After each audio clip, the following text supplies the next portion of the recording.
Singularity. My name is Nicola, and you're watching Singularity FM, the place where we interview the future. If you guys enjoyed this podcast, you can show your support by either writing a brief review on iTunes or by becoming a patron via interviewthefuture.com. Now, some of you guys may know that I've been working on a new book. The provisional title is Rewriting the Human Story: How Our Story Determines Our Future. Struggling with this book is why it's been a number of months since my last podcast interview. And so I thought it could be useful to me and hopefully interesting to you if I were to have a conversation with a few story experts and ask them questions such as why story, what is story, and perhaps most importantly, how does story relate to technology, artificial intelligence, being human, and our future? Well, today is the second interview of this series, and my guest is PJ Manney. PJ is the author of the Phoenix Horizon Trilogy and has already been a guest on Singularity FM twice before. She's a friend, and I'm a big fan of her work and her books, and I highly recommend that if you haven't seen the previous two interviews, you guys go check out both of them because they're absolutely worth your time.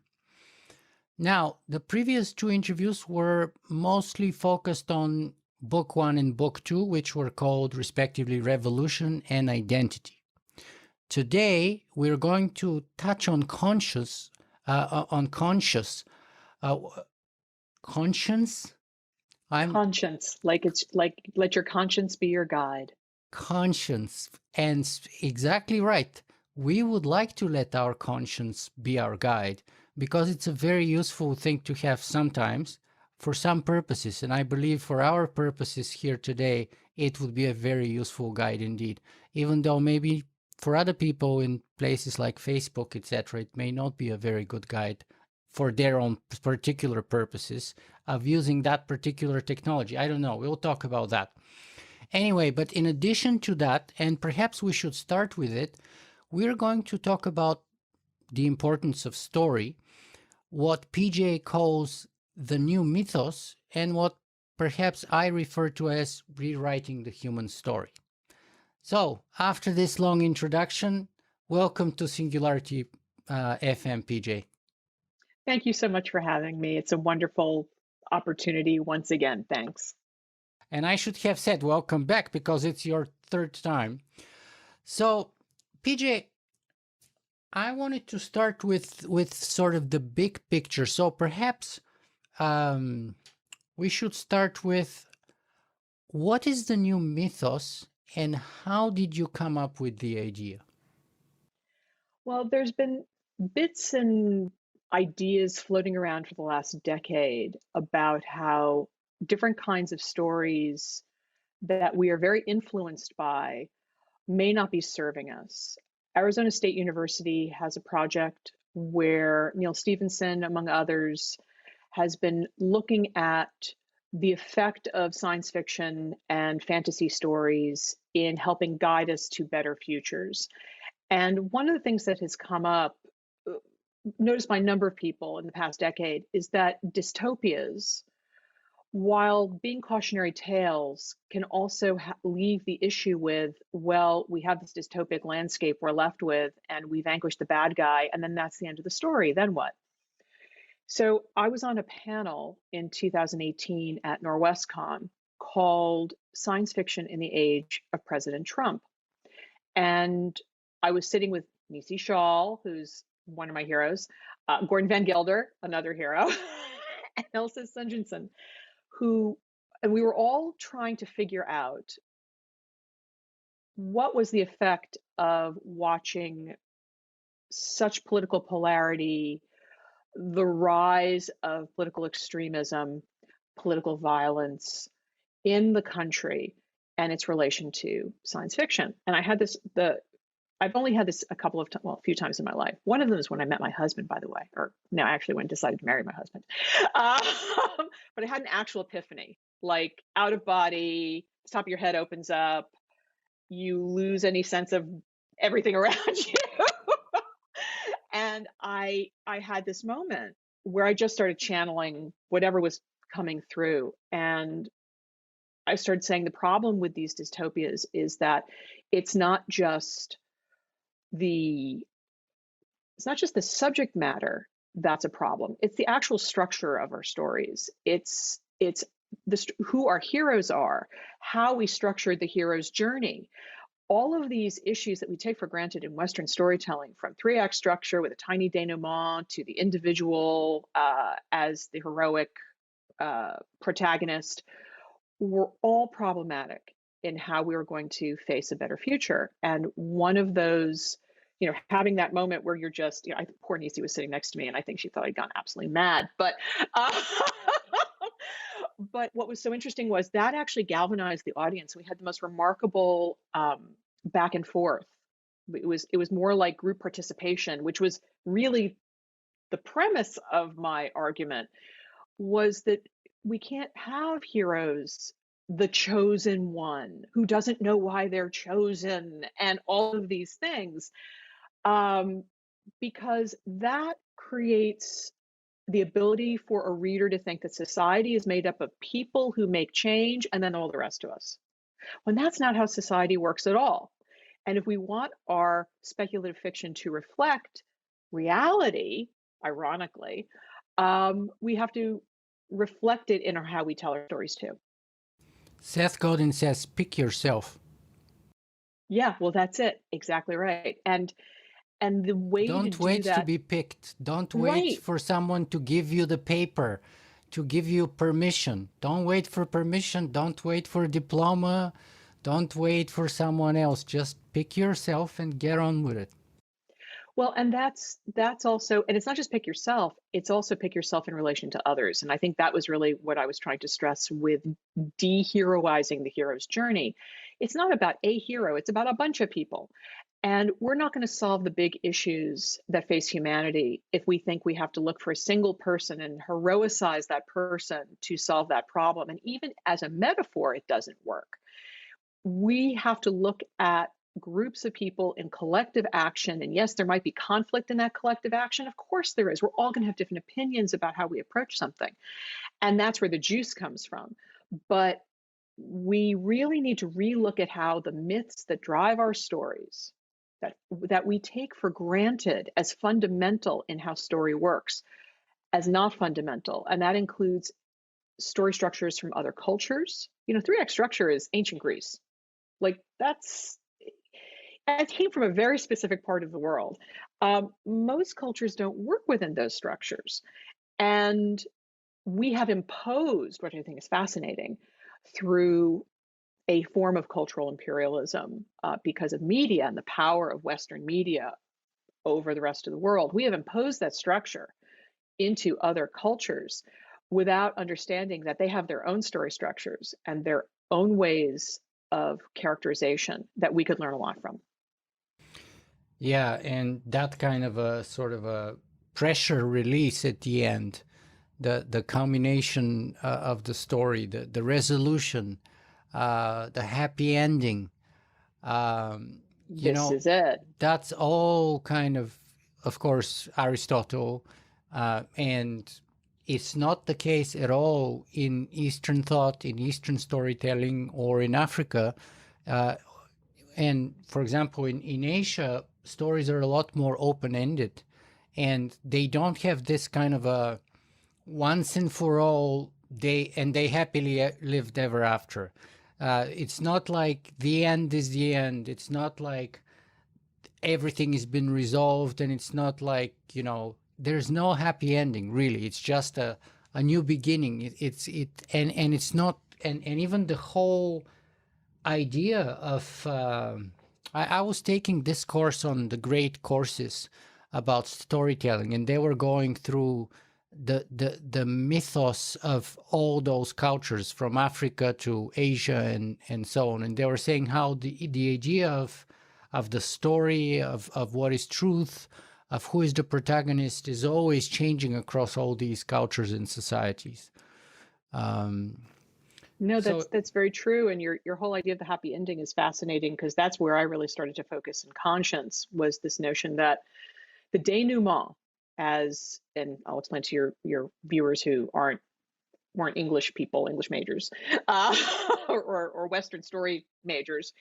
Um, the denouement, so you have your rising action through a story, and you have all the obstacles that the hero or heroes or heroines go through and all their complications, and you have a climax where it's the big showdown, and then you have the ending, the denouement, which is a little, if you're looking at it as a graph, it's a little short whoop, at the end of the graph where in television, in episodic television, the old TV adage was sap up the wrap up. Or it's where you see everybody hug and everybody's going to be okay, out to black, or whatever that is. And I realized that this was an incredibly dangerous thing in some kinds of storytelling, especially storytelling where we're supposed to solve a big problem, but then off screen, the story is really just beginning. And I used to make fun of Tolkien's 9 endings in Return of the King for Lord of the Rings, and that he just couldn't resist. He had to wrap up every single subplot, and so you had all these multiple endings. But there's something to that, and while it's frowned upon, especially the tradition I come from, which is Hollywood or playwriting, where the denouement should be as quick as it could possibly be. In reality, when we're telling speculative fiction stories, we literally the story is just started, even if there aren't sequels, even if it isn't a book series. And I wanted to reflect that in my ending, so they get rid of the big bad, everything changes, and then what? And now the real work has to happen. So let's start organizing. What does that work look like? Because to me, that's where the interesting stuff happens. And in speculative fiction, that should be where the interesting stuff happens. We're helping explain new worlds. So this is a tension. And trust me when I tell you that my editor and I had enormous back and forth of what's too much, what's too little, what can I get away with? What are readers' expectations, considering this, I'm writing in a traditional form. It's a big thing. Yeah, and I noticed that at the end of your third book myself, and it also reminded me to Kim Stanley Robinson's most recent book, The Ministry of the Future, where he has the same thing happen at the end, and he spends a long time, and actually I think he spent a long time in another book of his, something 2040. I forgot, New York 2040, or what was it called? I think it was called New York 2040, where or New York 2078 or 2140. I forget the name, but where basically the plot is New York kind of underwater with global warming, and it's kind of that's kind of the setup. Anyway, but what can how far? Okay, so you shared with us the sort of the genesis of the new mythos, how the idea came to you, and that was how many years ago? 2018, so we're talking 4 years ago. So 4 years ago. So what's happened since that moment? How far have you managed to push this idea? What have you learned about the world with this new tool now, with this new idea? Well, I had to rewrite Conscience. Yeah. There's a price for all of those things that we do. Yes, exactly. We growth pay the price. Always pay a price for growth, but you have to do it. And I brought together, I started, knowing I hadn't invented the wheel, that other people had been mentioning this stuff and talking about it, but wanting to bring people together in a dialogue. I got together some people in a Facebook group literally the day after I got back from NorwestCon, and started inviting people little by little. And we've got a group now, about 350 speculative fiction writers and academics and other creatives. There's some artists in there as well, who all are interested in this and are grappling with the same topics.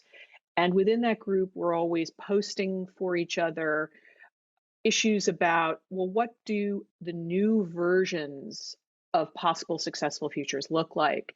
And we're not looking at utopia. Utopia is a really dangerous word because and I only say dangerous because of the negativity around it. It feels sophomoric when people talk about utopias. And yet, there has to be a certain amount of idealism that goes into the approach to things can be better, like the great Ursula Le Guin statement, and I'm just paraphrasing, that, once upon a time we thought the divine right of kings was immutable. We evolve as humans, and our systems around us, our social systems, our technologies, our political systems, our economies evolve with that. And I wanted us to start looking at politics, economics, sociology, anthropology, everything that people were interested in, to, how could we start challenging the usual stories and take critical thinking skills to some of these assumptions of what humans are and what society is. And let's play with those, because I think that's the only way you get to tell stories that might break free of the choking assumptions we have about who we are and where we're going. Mm-hmm. Very good.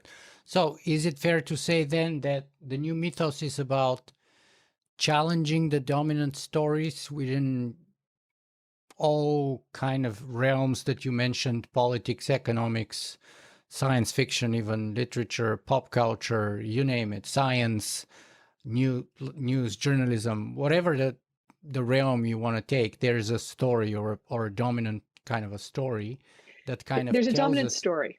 yeah, Yes, exactly. This is it. that sets the rules, sets the players, sets the rewards, sets the whole context and how the game is played. So the new Mythos kind of challenges that story in its respective realm, whatever that may be, so that hopefully new ones can emerge. That's exactly correct. I think the only way we progress as a society is to see how new metaphors, new models, new ways of looking at ourselves illuminate new paths. So I'm going to give an example. I've known about him and the concept for years. Anyone who played in the sandboxes of transhumanism did, but I've been really interested in re-examining Pierre de Teilhard de Chardin, the great Jesuit priest and paleontologist who wrote some of the most fascinating philosophical. And of course, you have to remember how much he was fighting against, because the Vatican was not interested in hearing his ideas. Forget about the paleontology part. Really, the issue that he and some other thinkers of the time, like Vernadsky, was looking at the evolution of humans from and life and intelligence from a geological or geospheric perspective, the formation of planets in our solar system or universe, to the biologic. So we have a new evolution of now life is forming on top of this, and the interaction of life. And then both of them came up with, in their respective realms, this idea of what's the noosphere, or the noosphere, which is the creation of a global brain. And Teilhard de Chardin really foresaw, in many ways, mass communication, the internet, the creation of these nodes of intelligence that we're all using now. Like, we're living in it right now. Most people don't realize they live in the noosphere because they're swimming in it. And there's, there is a metaphor that I would love to see used more in fiction and nonfiction, because I think if people understood we really are all part of this great global system of thought, of communication, that we influence each other all the time, everywhere. I mean, even in Revolution, I was, my hero is like, oh my God, what someone does in Des Moines affects people in Delhi. Like, yes, that's how it works. um, and so there's an example of a metaphor that I think is a new mythos metaphor that isn't about the more limited way we look at humans in a story, but allows for the expansion of the idea that maybe humans are in a different kind of story. So there's an example. Mm-hmm. Yeah, and I think, was it in our first or second interview, you said that the purpose of science fiction, you said that we're all fish swimming in we're all like fish in water, where story is like the water for us. And so the point of science fiction is to show us the water. Which I'm still working on that metaphor. Well, I'm kind of reciting it off the top of my head, but basically, I think who was it, this kind of science author, not science novelist, Wallace.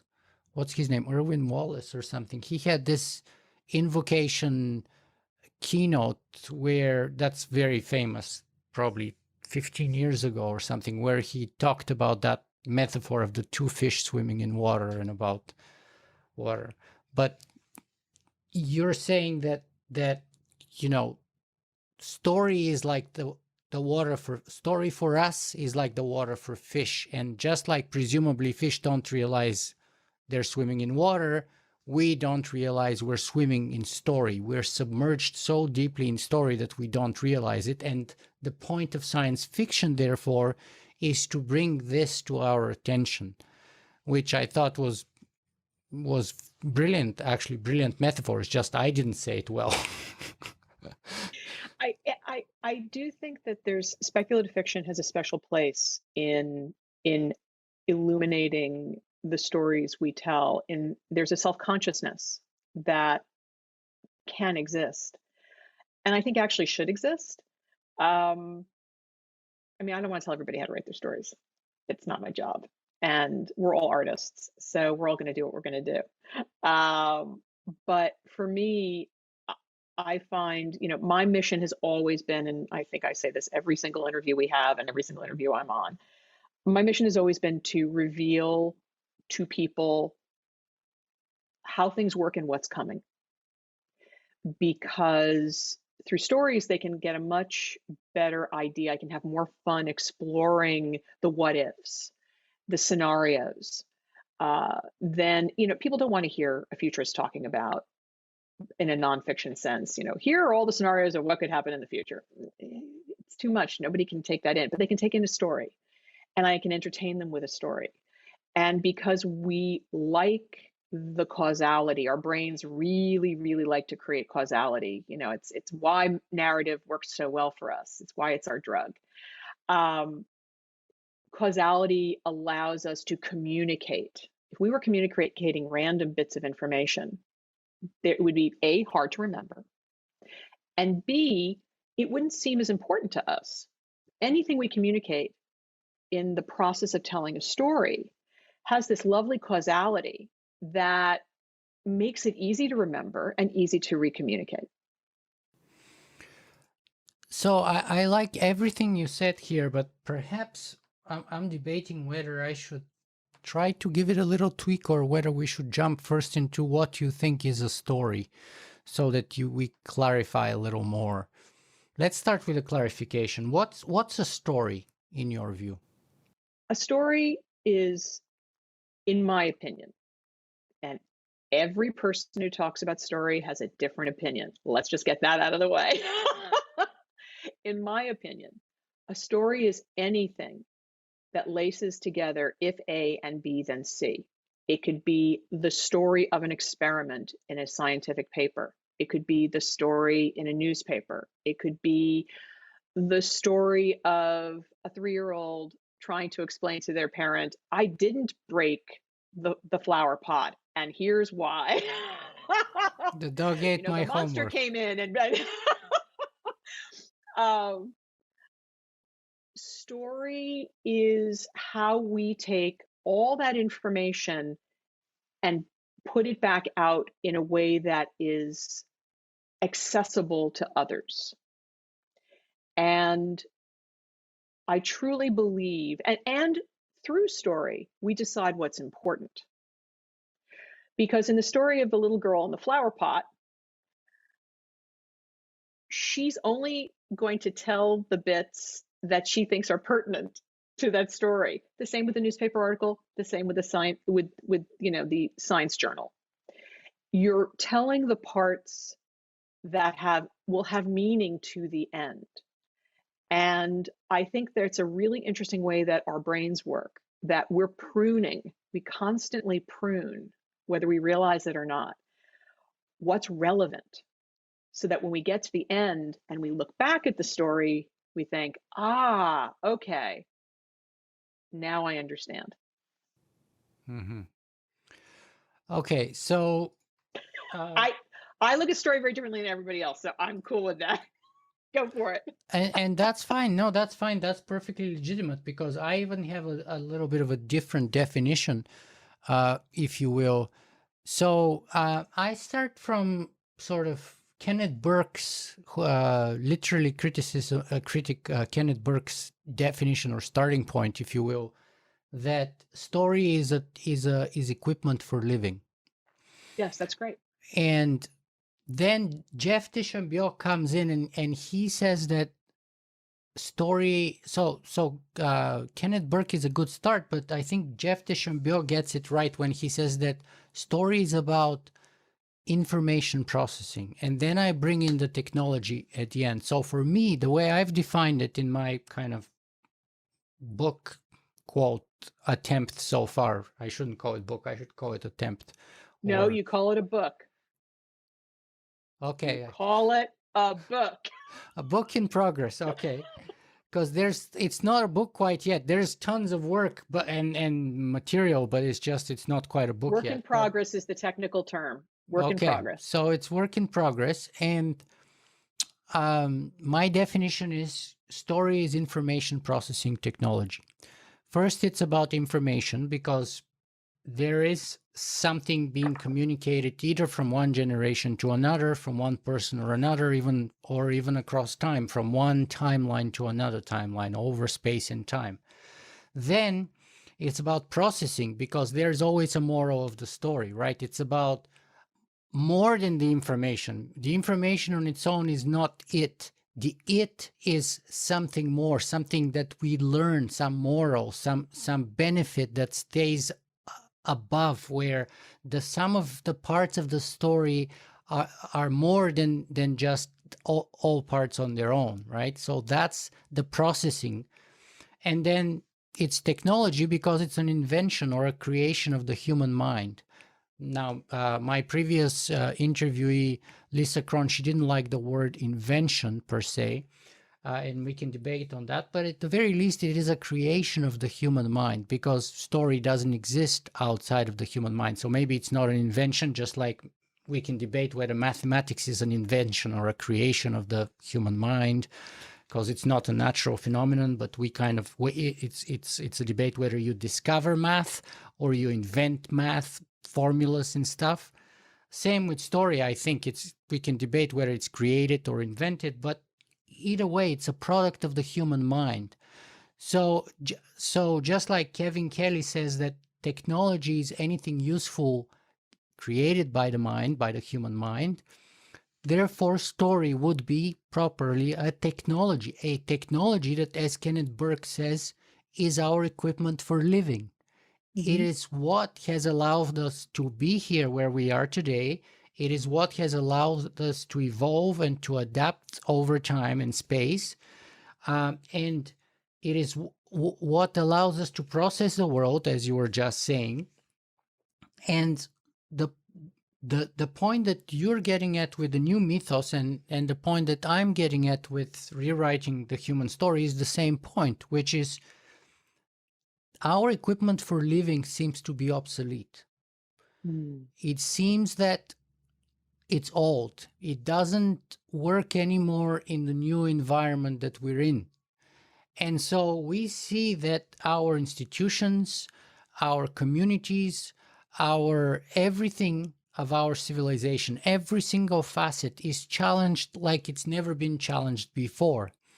And the core of that problem stems from the fact that the old stories, or the old myths, as you might call them, are no longer useful to tell us who we are, where we're coming from, where we're going, what is to be done in a situation or in a crisis as the one we are facing today. We don't get that, right? Because in a way, stories, if stories are an equipment for living, that means they're like a GPS navigational system or like a compass.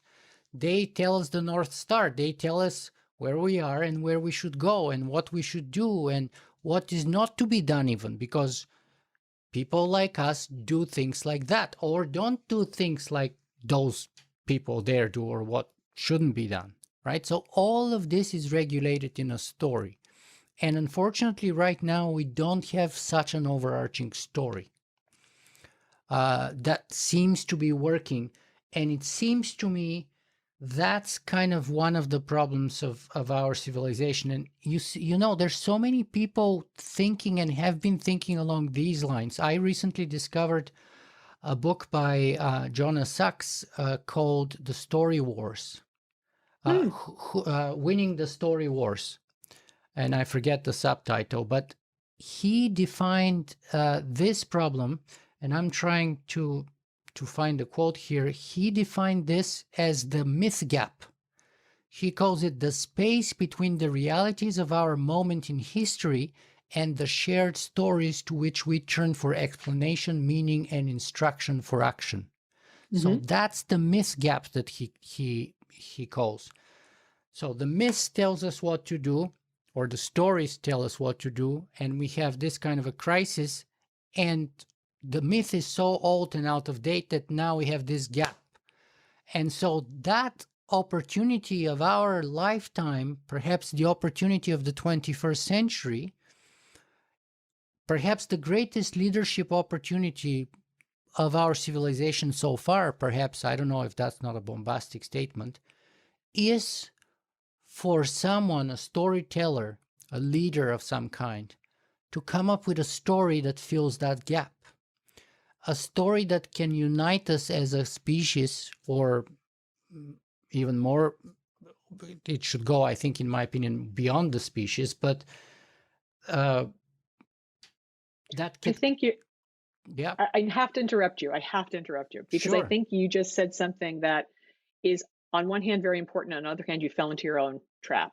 sure, yeah, On one hand, the idea of writing the story is important, but it's not going to be one leader. It's not going to be one story. It's going to be hundreds of stories. It's going to be thousands of stories. It's going to be tens of thousands of stories, because ultimately the myths we created weren't from a single story. And it might have been underpinned by people like Aristotle going, hey, I saw a play. I can create rules to that play. And I saw another play and it kind of fits into my rules too. Instead, if we all start writing these stories where we think better ways of approaching our problems may lead, we're going to have a much more likely successful outcome because of the sheer weight of all of those stories. So PJ, I totally agree with you that, and that's kind of part of the reason why I've been stuck on the third part of my book, because the first part of my book is called Story, and it basically explains what story is all about, how it works, the functions, the origins, the biology, the neurology, etc. Part two is called Our Story, and it goes into sort of the human story, where it originates, how it has brought us to our present day. And then part three is the future story, what I call rewriting the human story. And part of the problem is that Yes, on the one hand, I totally agree with you. It cannot be a story written by a single person.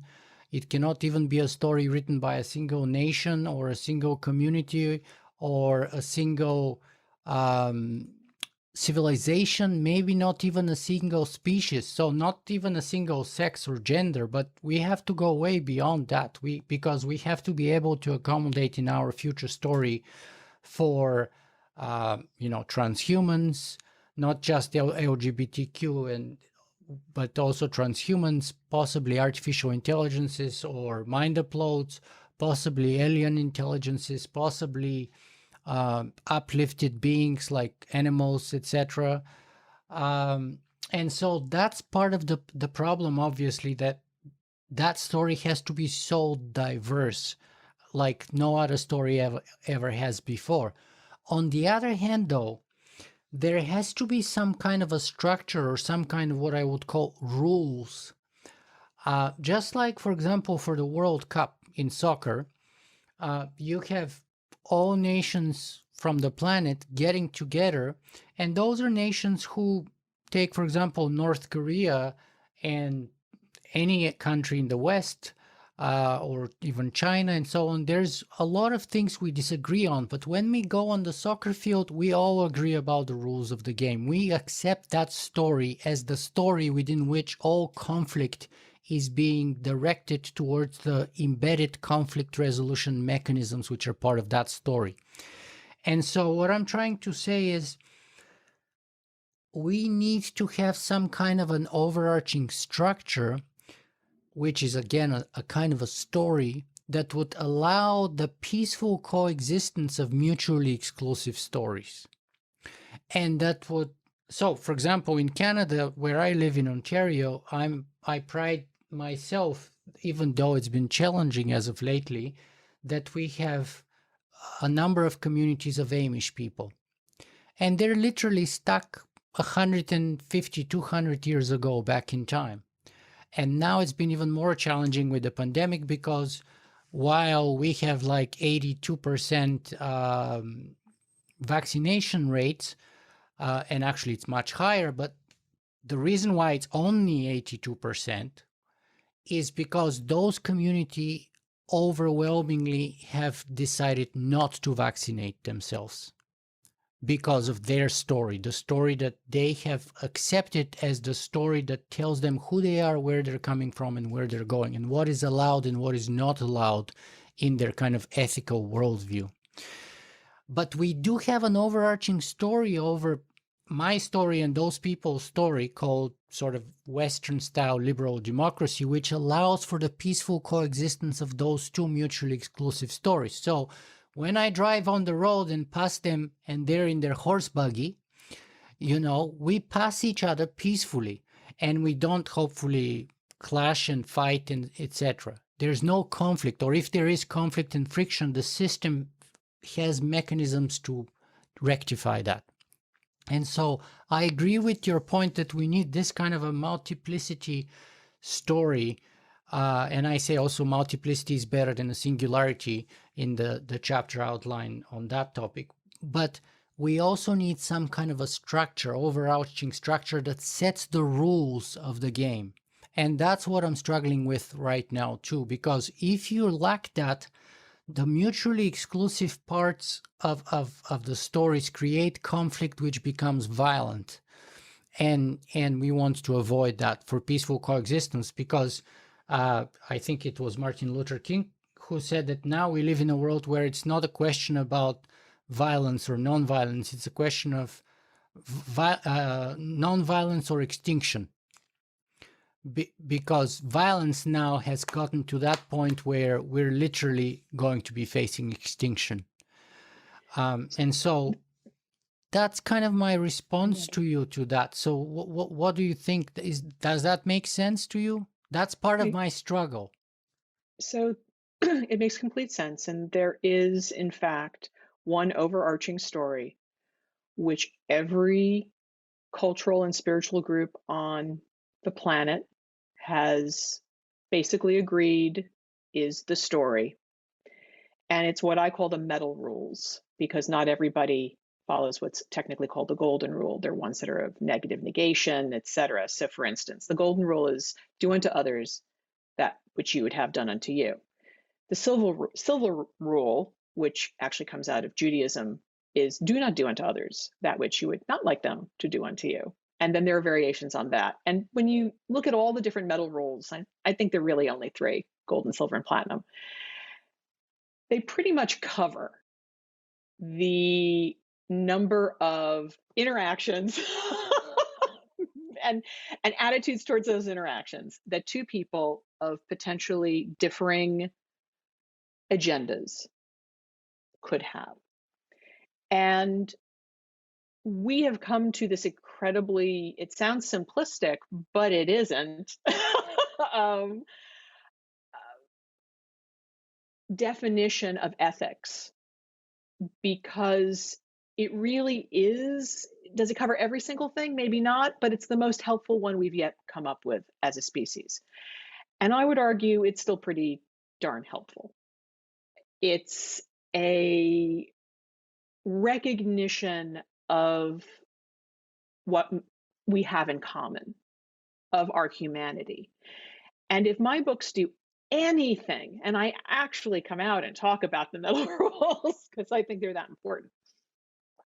My books do anything, I really hope it's that you see that we're going to have a lot of different ways of thinking about who we are as humans very soon. And they're all human, and they all deserve respect, and they all deserve our empathy and our compassion. And while they might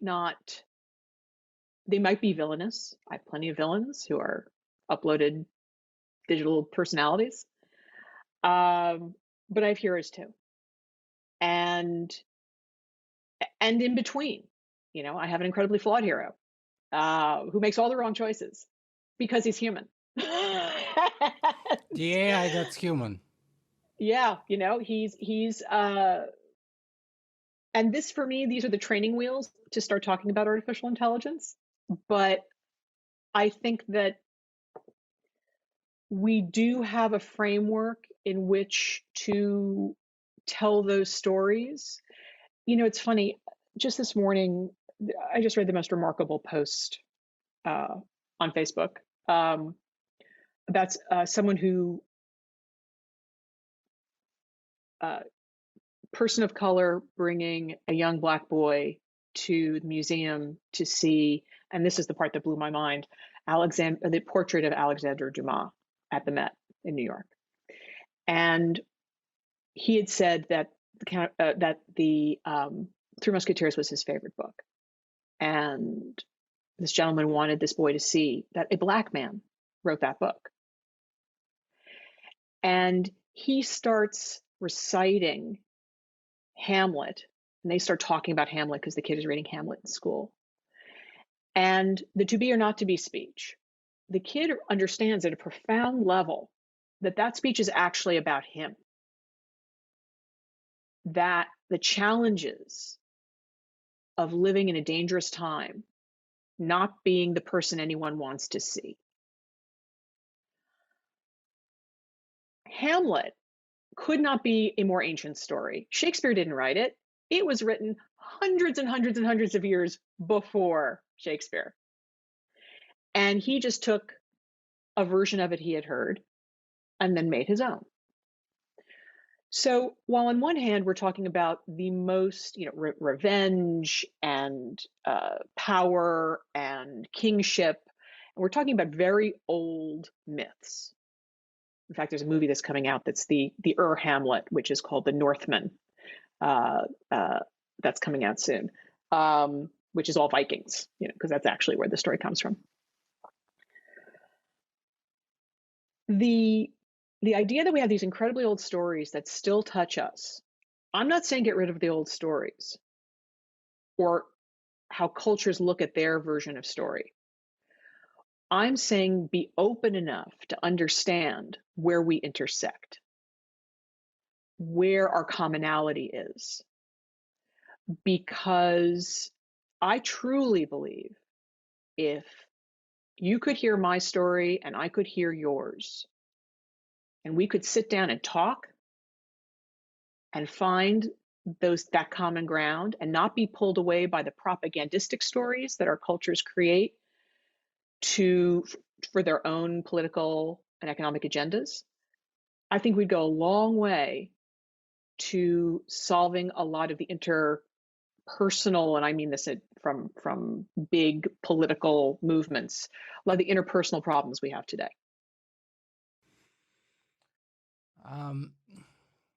I'm wondering if I kind of pushed you to go into the details a little too quick for the benefit of our audience. I'm so sorry. No. I'm just wondering which element or which of the threads I should grab here now that will be best for us for the purposes of our conversation. Because first, I was surprised that you said that Alexandre Dumas was a Black person. Yes.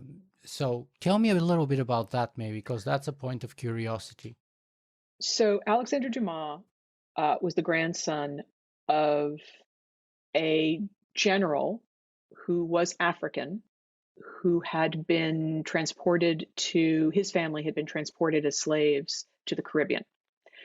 And he was a brilliant soldier, brilliant strategist. His son was the right hand to Napoleon, and became the highest ranked general of color, I think, in Europe. I could be wrong. Had a falling out with Napoleon, as you do, as everyone did, and lost so much of the coveted power and position that he had attained. And Alexander was his son. He was of mixed race, but he looked Black. And very similar to Pushkin, I think. Yes, exactly right. And a lot of young Dumas' life was spent in defense of his right to be. Yeah. He fought a lot of fights. There were a lot of duels. Yeah. He had a Rabsalian personality, lots of wine, women, and song. He was a big guy in every way. And like Pushkin, which is why he died in a duel. Right, exactly. He got shot in the end. I mean, he wasn't much of a shooter to begin, much of a shot, but Dumas he was a poet. Had been trained by two of the greatest duelists in France. He was pretty damn good. But Dumas was this extraordinary person who just would not let the slings and arrows get to him, and fought back in every way he knew how, whether it was the sword or the pen. And there's a reason why so many of his stories are about the outsider.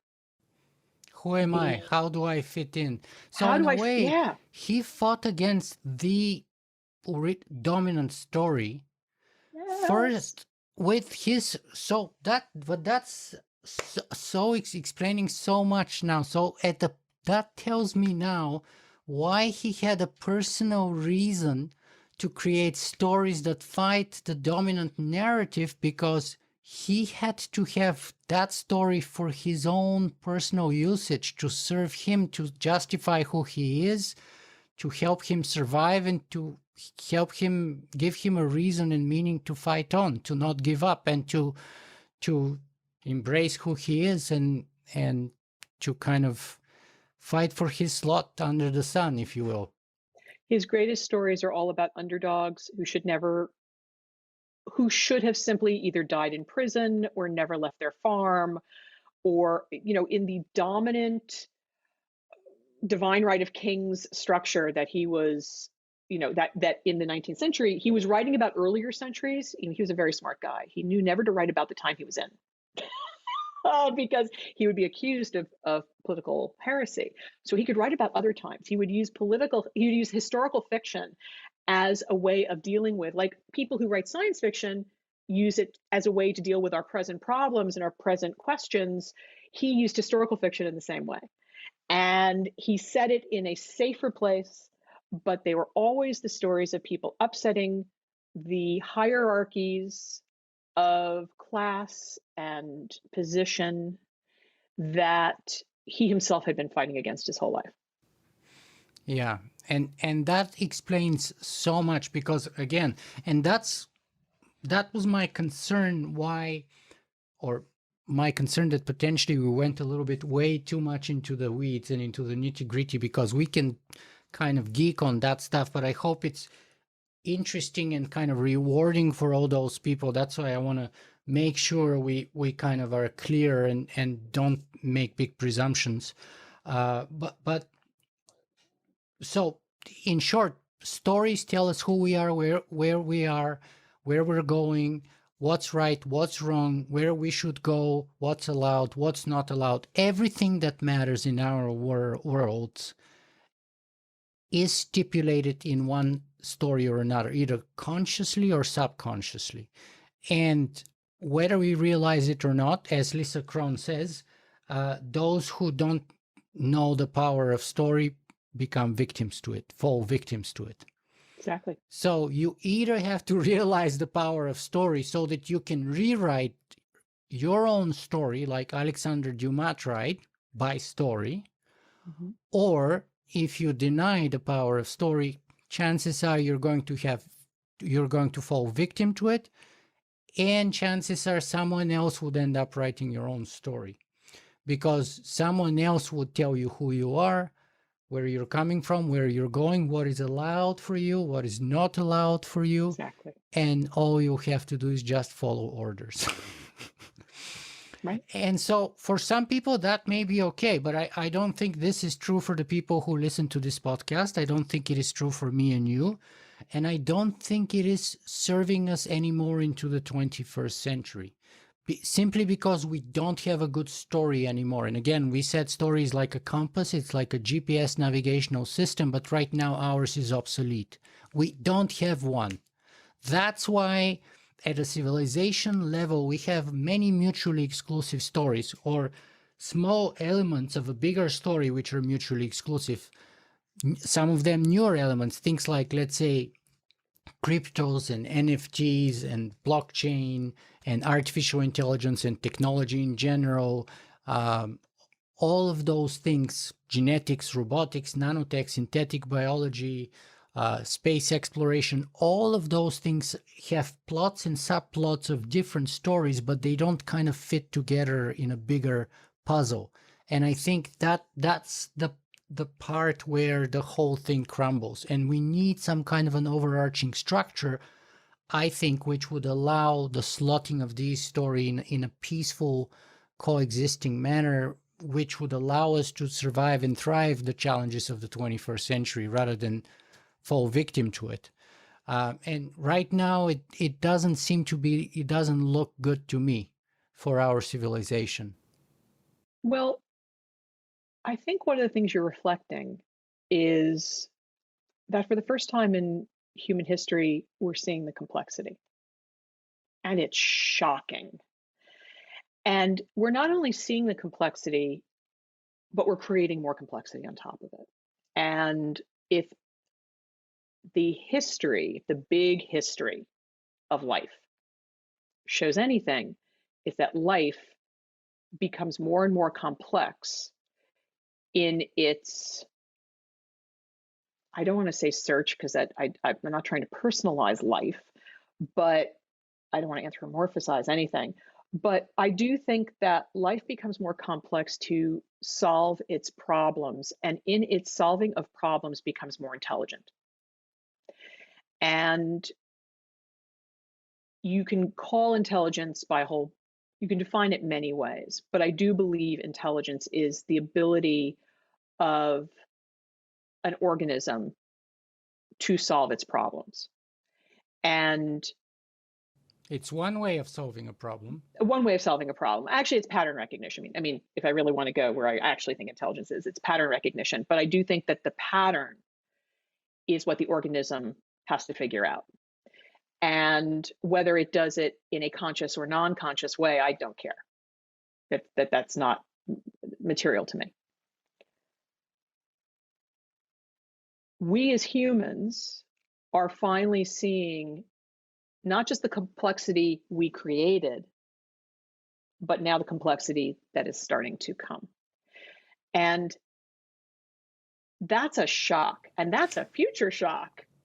And that's something that I think and talk about a lot, because whenever we're in these periods of great transition, these paradigm shifts of who we are as humans, they're always fraught. They're always violent.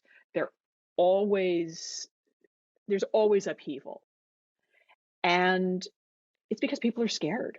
They don't know where they fit, so they panic. And one of the results is, as you know very well, these times give opportunity for false storytellers. Yes, exactly right. And those, as to quote Jonathan Gottschall, who has a fantastic new book called The Storytelling Paradox, How Our Love of Storytelling Builds Societies and Tears Them Down. And he says, story science reveals that everything good about story is the same as everything bad. So to get good people to behave monstrously, you must first tell them a story. Yes, exactly right. So for him, the real question is, how can we save the world from stories? Because look at it this way.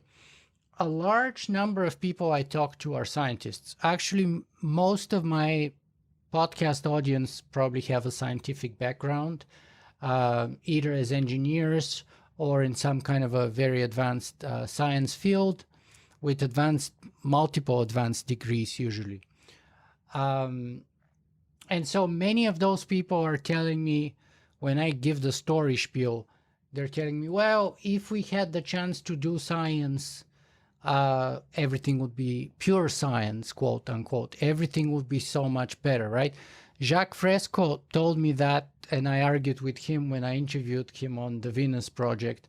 Arthur Schopenhauer, hundreds of years ago, argued that once we have a language which is on par of mathematics, which has no ambiguity and is as crystal clear as math, then ethics would be merely like a calculation. So that's when Arthur Schopenhauer thought humanity can make real progress. And so many scientists kind of recoil from that kind of story about story that I tell them.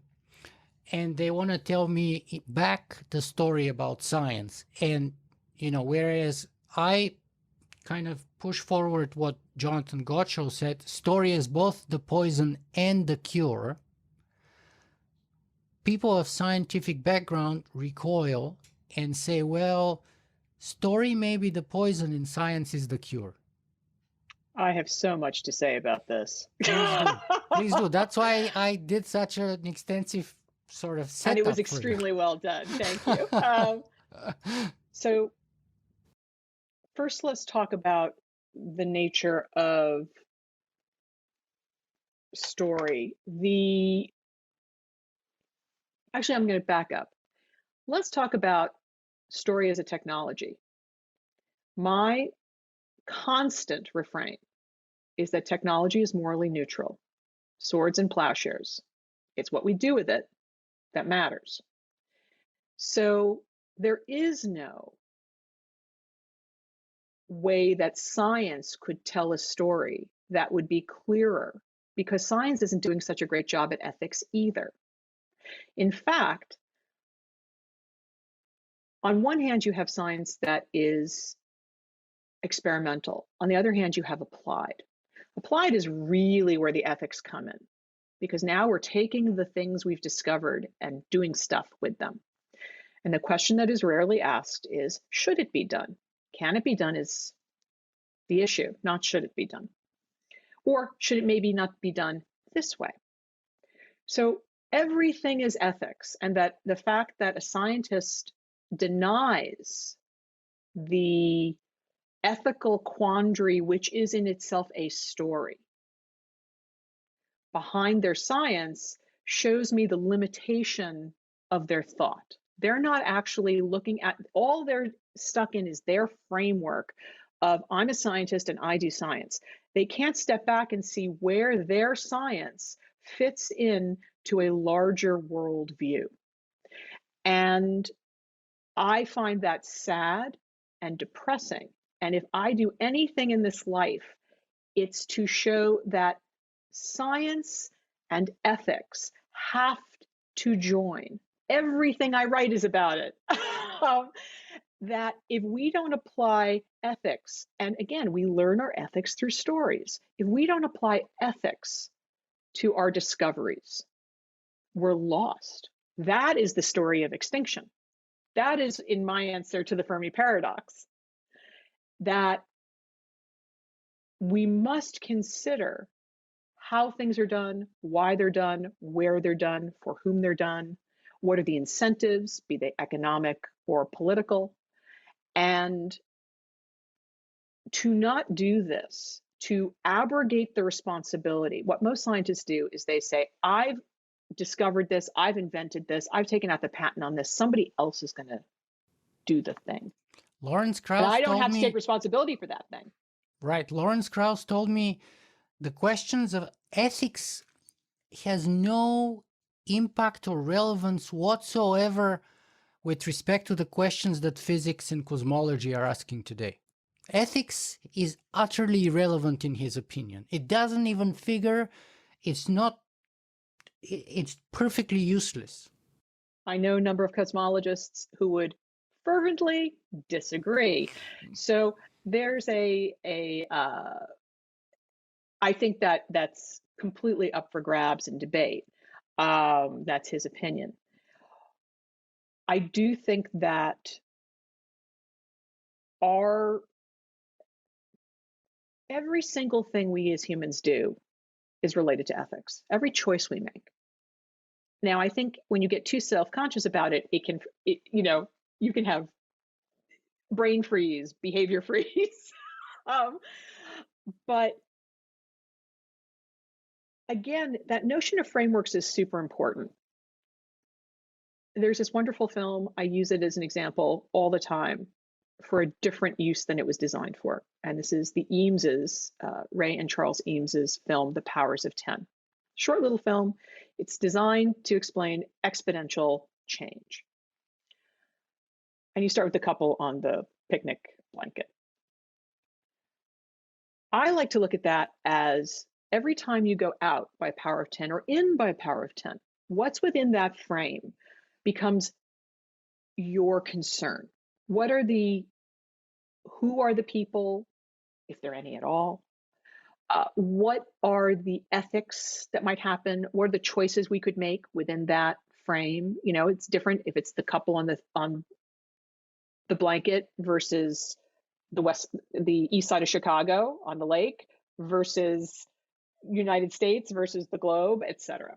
So, and every choice we make would be different if we pulled back or zoomed in based on who's in that frame. My idea of a good choice is what has the most number of wins depending on the frame of reference. And if you can say, okay, the people in the blanket win, the people in Chicago win, the people in the United States win, the people on the earth win, etc. Okay, now we're talking. And I think that for a scientist, I think scientists have to protect themselves psychologically. And if they actually had to sit and think about the applications, even of blue sky research, and I'm all for blue sky research, I think if they had to think about the implications of what they do, they might not do it anymore if they were honest with themselves. Because they don't know where it's going to go and they don't know who's going to use it and what they're going to use it for. And we've seen enough examples of scientists who regretted their experiments, who turned around and then fought against, be it Oppenheimer or whomever, and said, no, we actually have to stop with the bombs. So The Russian there's, counterpart to Oppenheimer, academic Sakharov, he also went pacifist, right, just like right, Oppenheimer did. Isn't that exactly. interesting? Yeah, well, so I I really hope Krauss likes to, by the way, Krauss loves to say these things because he likes to plant a flag and be attacked. That's him. Great. Um, I I do think that scientists are, for the most part, more nuanced, many of them, than that. Certainly, the ones I'd really like to talk to. And um, this is part of the bigger picture. And again, we're talking about, when I use that the new sphere as a metaphor, it's not actually a metaphor, it's actually a thing. Like, we have this global brain of communication and influence that we never had until the last few decades. And it's really changing how we think, how we behave, both for good and bad. For the same reason that story is can be told for both good and bad. It can be manipulative and propagandistic, or it can illuminate truths that make us better people. It's the same thing with this idea of communication. So we have to be conscious. We must be conscious of how we use story, how we interact, how we do science, all of it. That's all I'm asking everybody. That's a big ask, especially if people are probably unclear about how it relates to what they do. So let's see if we can make it a little clearer. Talk to us a little bit about the connection between story and technology in general, or story and artificial intelligence in particular. Okay. There's so many ways to come at this.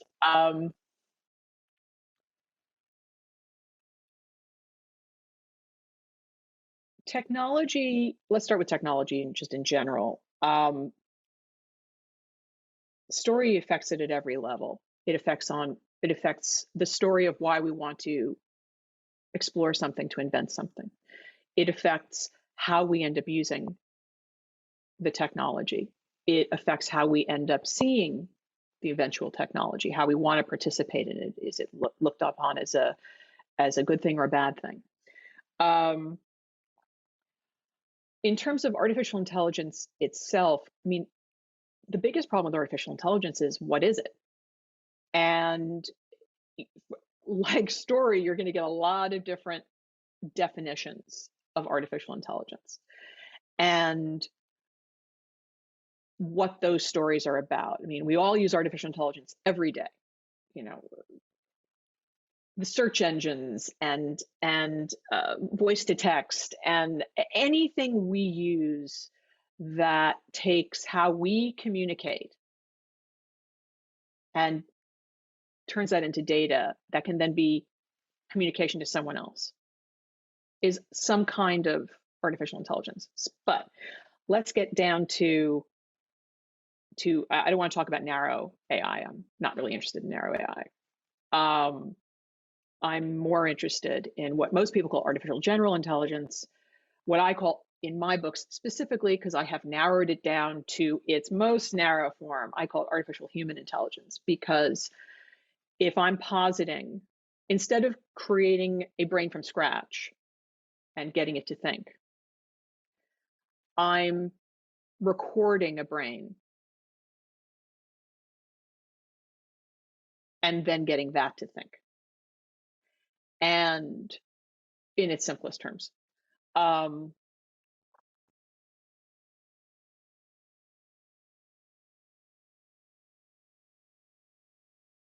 To find the story to explain that in and of itself is a challenge. You're fighting two threads. The first thread, ironically, are scientists who say that can't be done. And which I always posit, well, it's funny, they're actually doing it over there. And they go, oh, but it still can't be done. That's like, whatever, I have a story to tell. The other is your audience. And how are you best going to get the ideas of artificial intelligence, artificial human intelligence, across to a reader so that they can understand your concepts and then feel at home in your concepts to the point where they are relating to your characters. You know they're artificial, they know they're artificial, but they're having an emotional reaction to them as though they're human. And for me, that was the challenge. Now, I also know from robot research that we will look for, and whether it's pareidolia, is that how you say it? How our minds will look for faces and clouds, and it's Jesus and a piece of toast, Jesus and a tortilla, as I like to call it. We look for those things we recognize and create those in our head. And if we see a little robot doing something that seems even vaguely anthropomorphic, we immediately imbue that robot with empathy and start to react to it as though they're human. All the stories of the guys using the robot landmine sweepers in Afghanistan and Iraq, and when the sweeper would explode, the soldier would cry because they had developed this incredibly close relationship with a piece of technology. And they didn't want a new robot replacement. They wanted their old body to be fixed and brought back. Exactly. Yeah. Exactly. Because that was their pal. Exactly. Yeah. So I think you've got these. You're talking about story on so many different levels. Is how does the reader deal with it? How do the experts that I'm using for my research give me those ideas in their own version of story? And what are the choices as a creative that you make in how you tell that story? My question, though, was a little bit from a different angle, and I probably didn't say it well, because I'm more interested of the angle applying from the point of view of the scientist, the person who creates the AI, perhaps, or the AI itself, their point of view. And you kind of do a good job of that in your books in some ways, but let me perhaps read like a paragraph here and see if that's gonna kind of ring a bell about what I'm trying to get at here. So this is kind of my chapter 11, which I call outline, which I call the AI story. And the last paragraph of it is the following. The dangers posed by AI originate in the same place as the dangers posed by humanity. Our story.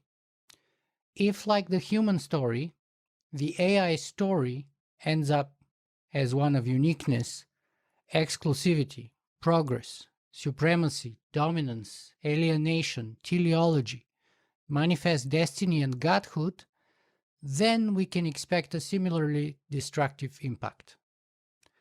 Therefore, to minimize suffering and improve our own chances of survival during the turbulent 21st century, both humanity and AI must embrace a new type of story, one that is decentralized, non-singular, non-hierarchical, non-species, non-dualistic, and non-exclusive. Because multiplicity is ethically better than a singularity, and because it is safer too. I agree with all of that. And the irony is that I think I did exactly that in my novels. That I purposefully did not make it a godlike AI. I purposefully made there be competition. You see a variety of versions. You see how every version of them differs. There is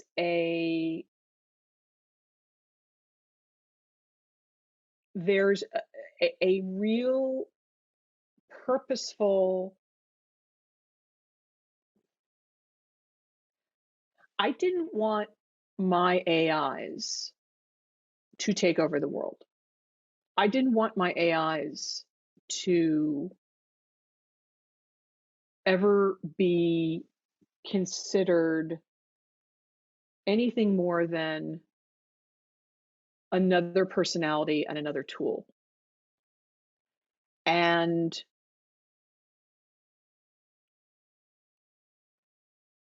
boy, I hope I made that clear. You do, Because and that's kind of very different in stark contrast to the Vingian or the Kurzweilian point of view, which says that once you have an AI, it's game over.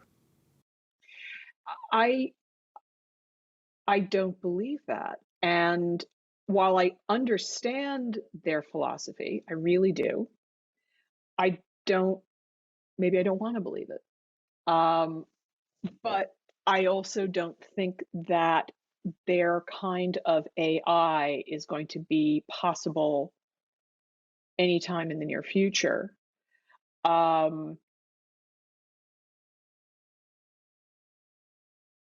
Even the reason I dealt with uploads was very specific because I wanted to show in subtle ways, not gross ways, but in subtle ways, how we change our personalities based on, do we have a body? Do we not have a body? Are we a brain in a box? Are we a download into an artificial body? Are we a download into a brain dead live body? What are the differences that happen in each of these experiences for Peter Bernhardt or Tom Paine or Major Tom, whichever version he is? I wanted to explore the variety of being, number one. And number two, that while we could have a simulacrum in theory in our brain that simulated the hormonal and neurotransmitter effects of blah, blah, blah, I wanted to get away from this idea of body dualism. And, I wanted to see what happened and play with these notions of who we are and just how tenuous we are. We're so damn tenuous as human beings. I mean, just change a few hormones and we're off, we're somebody else. As a menopausal woman, let me tell you how powerful that is. So, there's so many things we could look at. My story chose to look at a very specific one, and I don't think any story should be seen as the be all and end all of stories about a subject. You can't. You just can't. You have to pick that incredibly thin path and get rid of, we were talking about how part of the definition of story is what you prune away, what you get rid of. It's like you're constantly pruning so that you have a single pathway through whatever it is you're describing, you're telling, you're sharing. And those were the choices I made. I think they are remarkably close to what you wrote as the preferable way. But I also think, and I did this very purposefully, I wanted the gateway drug to science fiction for mainstream readers. I wanted people to read Revolution and go, well, this isn't so scary. It's scary, but reading science fiction isn't so scary. It isn't the literary ghetto. It's not so hard to understand. Yeah. It's not so hard to understand. I'm going to make the really hard stuff easy to understand.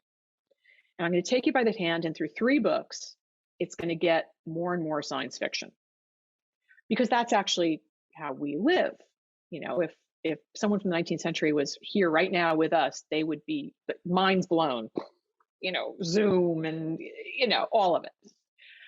I wanted to take people just a few years, metaphorically, down the line each book to see how much more change happens and to have them invested in the characters and the story so that they wanted to continue. And I had a lot of mainstream readers say, I can't believe I like these books because they're not at all what I usually read.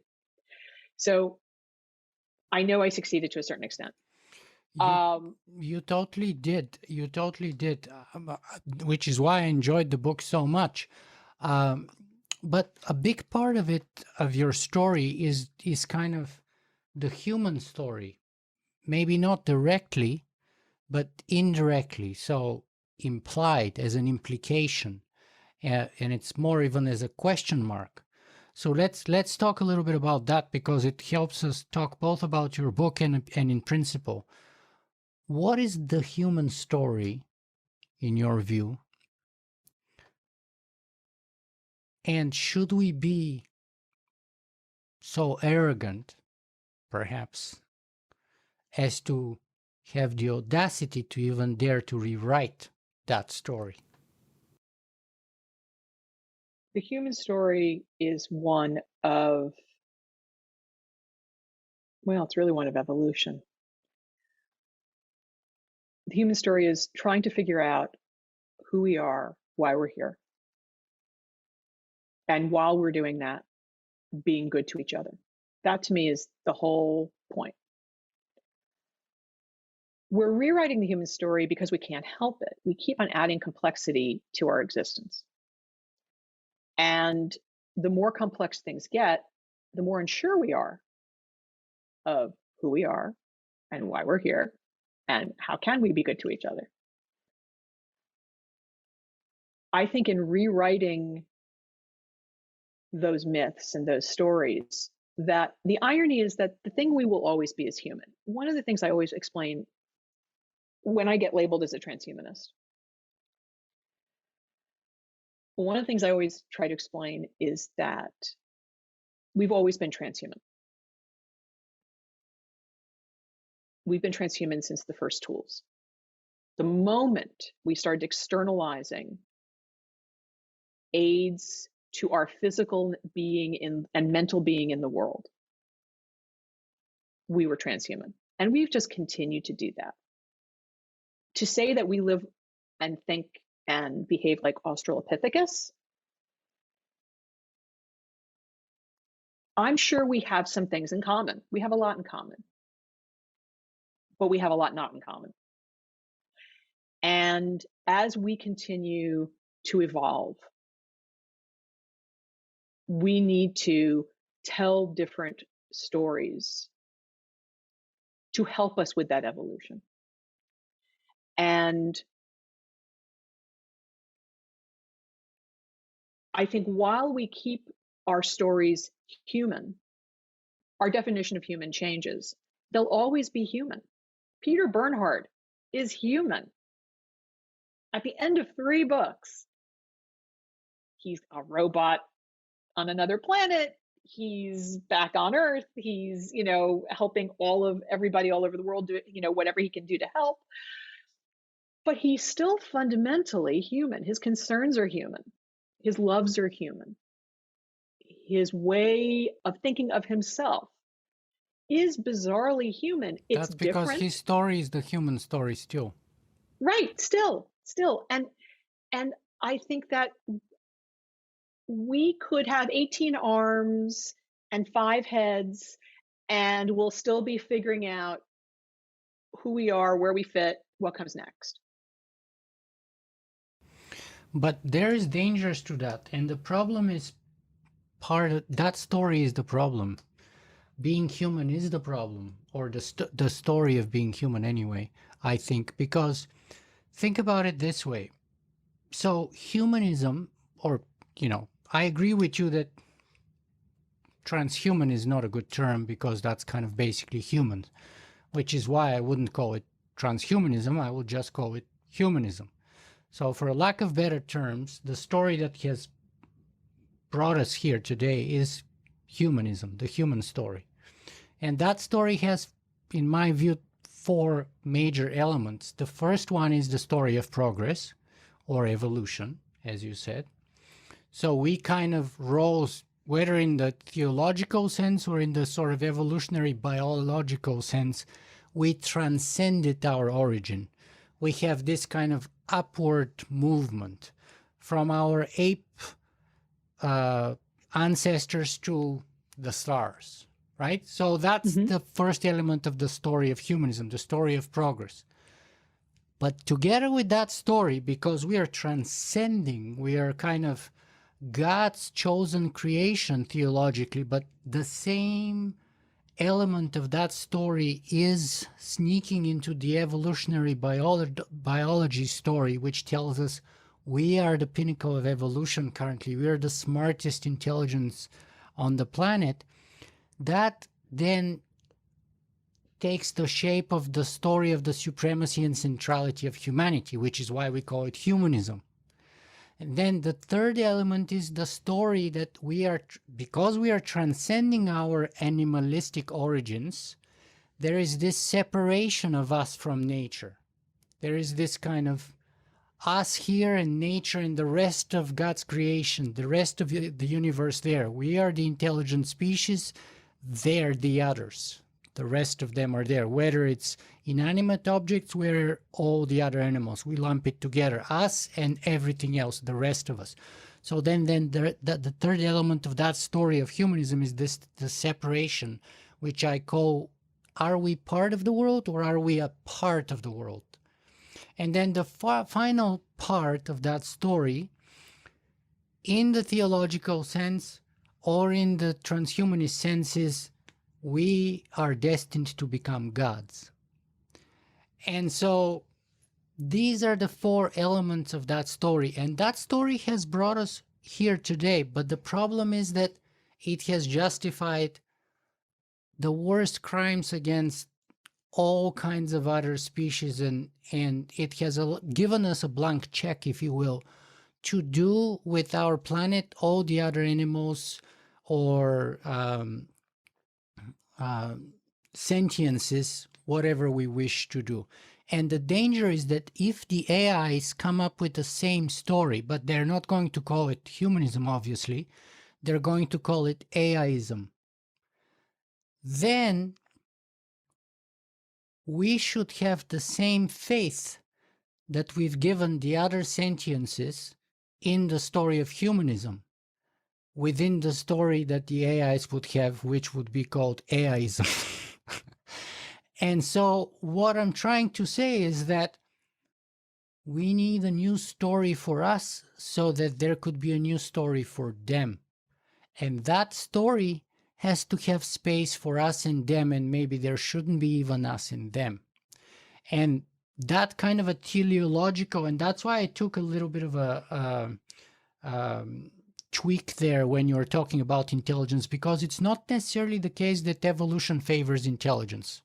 There's many examples where there have been loss of intelligence as an adaptation strategy, because intelligence is very expensive in terms of energy, and therefore it creates advantages and it creates disadvantages. And in some cases, having less intelligence but consuming less energy is a lot more of a survival threat and survival strategy than having more intelligence but having to pay for it by consuming more energy. And there are many biological examples of that. Or you can sort of decentralize intelligence like the bacteria do over generations and over numbers.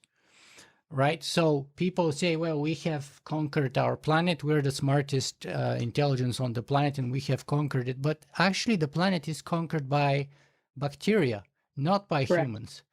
So it's, from evolutionary point of view, it's at the very least, depending of how you count it, whether you count numbers or how you count it, how you measure it, you could say actually the most successful bacteria are the most successful entity on the planet, not humans, because they're in the countless trillions of entities probably, right? But going back to the human story, so that new story has to be rewritten so that it carves the space for that potential conflict between AI and humanity to be avoided, to have conflict resolving mechanisms within the story, just like the World Cup has the rules for the soccer game. And so we have to basically abandon humanism, perhaps, and hope that AI would not come up with AIism.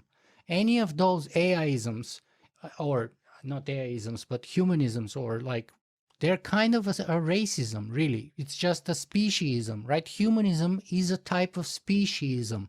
It's us versus them. So the circle is expanding over time.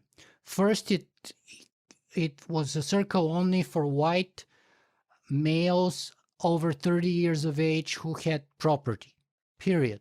Everyone else was outside of the circle. Then it started expanding, started including younger males, older males, then eventually women, then eventually other races, etc. And now we're going to have to go beyond the species barrier because the future clash may be, and the reason why we're facing, for example, not only climate change, but species extinction. We are in the midst of the sixth extinction, and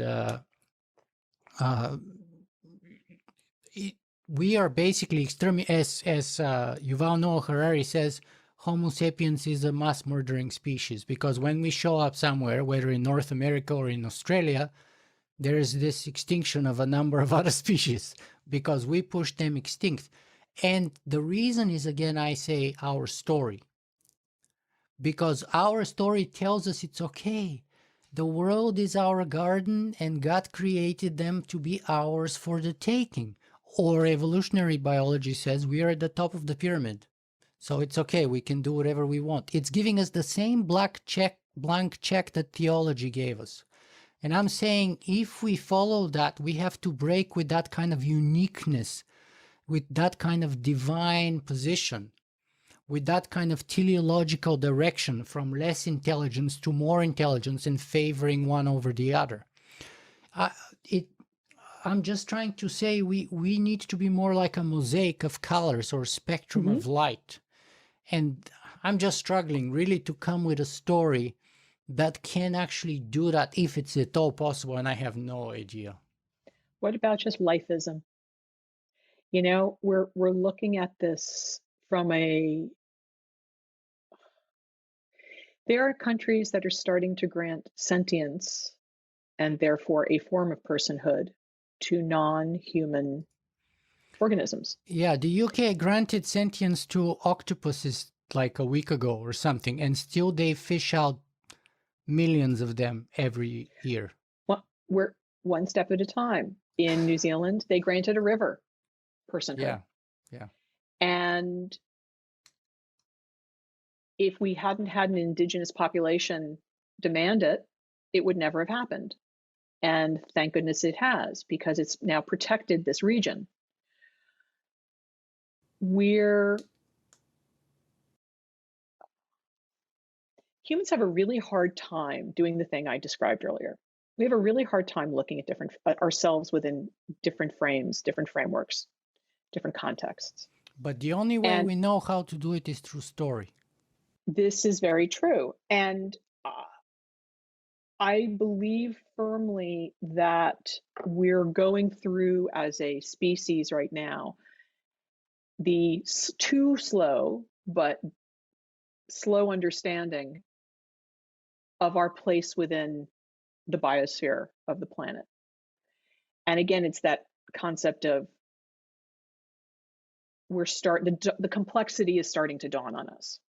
And because we're seeing climate change, because we're seeing mass extinction. And unfortunately, we're not, as social creatures, we don't move very fast in course correction. So I think it's going to take even more destruction and imminent extinction on our own parts for us to actually wake up to fix things, because there are too many people who like the status quo. And actually, I never talked about status quo, about the new mythos, and I want to do that for a moment because it's very applicable here. Sure. One of the issues I have with contemporary storytelling and modern storytelling, and to be brutally honest, the entire hero's journey, Joseph Campbell has a lot to answer for. I think it was very smart in his use of saying, hey, look, we have some real commonalities as humans with stories. But people, and he at the end, took that as the be all and end all of story when it wasn't. And his stories were through his own framework as a white male elite in North America. So he could look down in a way on some of these stories, in a way that I think ultimately it was revealing, but it was also revealing in ways I don't think he anticipated. One of the big things in the hero's journey is this idea of status quo. And so the hero goes out, something happens. The status quo is upset, and the hero goes out and has an adventure. And that adventure is to restore the broken status quo in most cases. And then the hero comes back. The hero is changed through their adventures, but the status quo of society has been restored. And this is actually a very common Asian structure where tradition and status quo was a value, was highly valued. So one of the problems with restoring of the status quo is that's not how it works. That's not how life works. It's not how reality works. It's not how history works. Not how anything works. And change is seen as a feared thing. We have to stop the change. And change is seen as a villain. It's seen as a war. It's seen as an attack. It's seen as something that is bad for the people from the beginning. So what if we told stories that embrace change, that actually analyze change? What change is good? What change is bad? I'm not saying embrace all change. Some change is bad. This is where the ethics come in. Ha ha.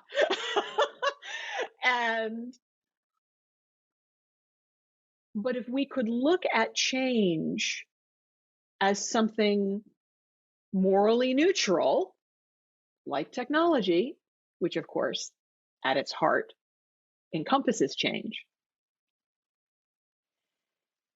then we could come to these stories that we're talking about now with a more open sense of wonder and analysis and actually critical analysis as opposed to fear.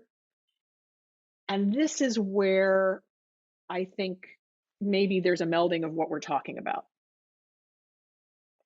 That finding those stories that don't rely on coming back to the beginning, that the beginning isn't there anymore, is okay. And again, going back to the, how I tried to deal with the denouement in Conscience, to show that there's energy, there's action in beginnings, to come around to a new beginning, not the old beginning. They can never go back to that world. It's done. But what's the exciting growth that can happen in the new story? And what I'm taking from what you just said is like, everywhere we are at, it's a beginning. Yes. And every situation, every crisis, every point in one's life is a beginning. Yeah. And there is never, and every story that we tell never ends, because the end of the story is just another beginning. So the circle keeps going.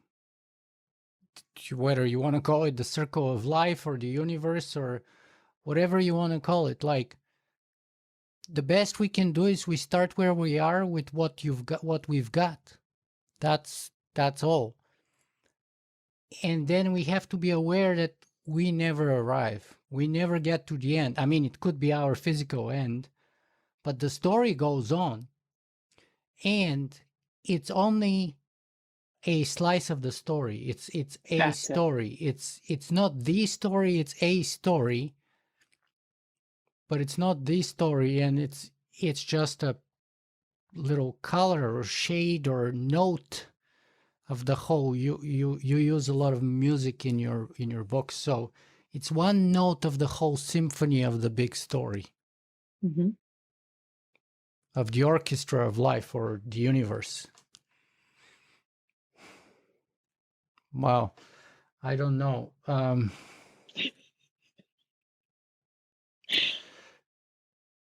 So, PJ, what are you planning to do for your next steps with the idea of the new Mythos, other than a Facebook group? What's the next story, the next step for you? Is it the book? So there are two things I'm doing. Actually, there are three things I'm doing. The first thing I'm doing is I'm writing a book on the new Mythos. And just again, it's not going to be the be all and end all. It's going to be the things that I find fascinating, that touch me, from all the things we've talked about today and more. I'm also writing a series of linked short stories, and these are set in the future. I thought I was done with Peter Bernhardt. Apparently, I'm not. It's He's going to funny be at you least say that. go on.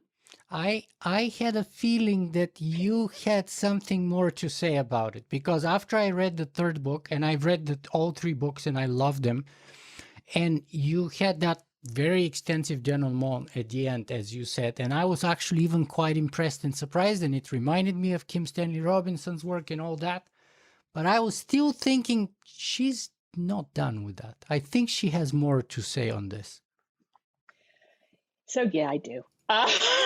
He'll be at least one story, but so there'll be a linked universe. But it'll be now, instead of kind of the perennial 5, 10, 15 years in the future, this will be more like 30 to 50 years in the future. I'm still trying to nail down exactly for myself, from both a political and a technological standpoint, where this is all going to be. But probably more just like 30. A group of linked short stories where we look at the huge paradigm changes that are occurring in the world. There's a theory that people love to discount, but I find an enormous amount of use in it, both as a historian and as a writer. And it's called the Axial Age. Carl Jasper's 1940s looked at a very narrow period of time. It's actually a larger period of time than he posited, and he only looked at a certain number of cultures, and it's actually almost every culture on Earth. But basically, the theory was, in the first millennia BC, because of massive changes around the world in agriculture and how we grouped together as humans, we were no longer family, tribes, traveling nomadically through a landscape, or hunter-gatherers, or we were coming together in larger groups. We were creating cities. We were making hierarchical decisions in how we lived with each other. And most importantly, we were creating laws. So Everybody the was dominant building. story was the agrarian revolution. The agrarian revolution changed from hunter-gathering story to agrarian revolution story. But also, for me, interestingly, we talk about the agrarian revolution and lead with the word agrarian. To me, the most fascinating part was we came together in cooperative groups. And the only way we could cooperate at large scale, beyond Dunbar's number, and this is something I don't hear talked about a lot, but if you get beyond Dunbar's number, you got to start creating rules, because you can't just have the pressure of knowing another person to say, hey, shame on you, don't do that. You know better. Doesn't work. You actually have to have laws. And so everybody started creating laws in all the major cultures on Earth. And they started their laws actually reflected a difference in how we looked at ourselves as a human individual, how we looked at ourselves in community with others, And even, and this is where theology came in, how we looked at ourselves in relation to the cosmos.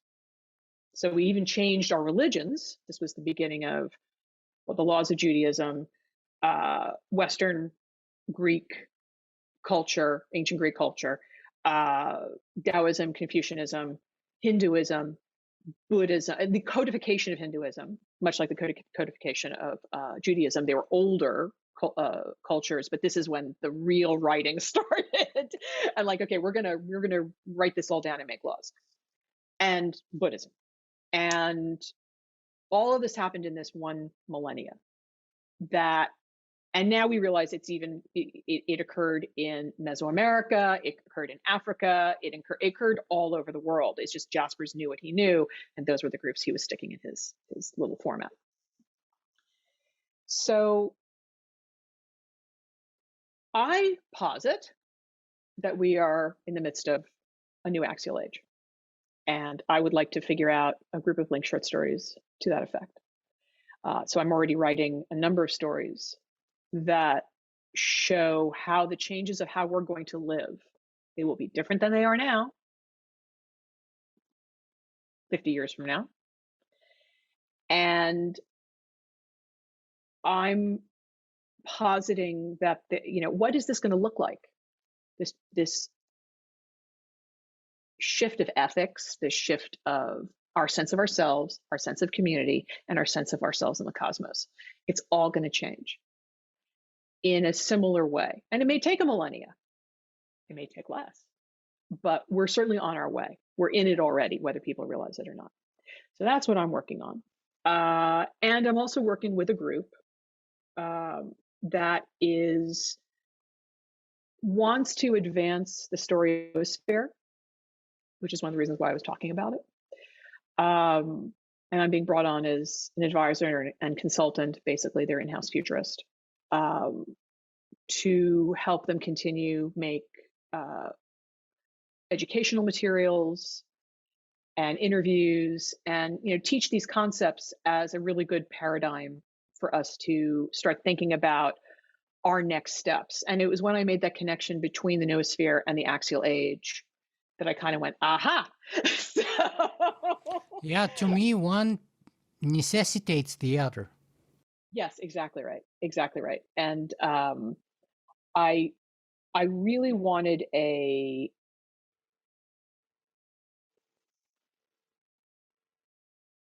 needed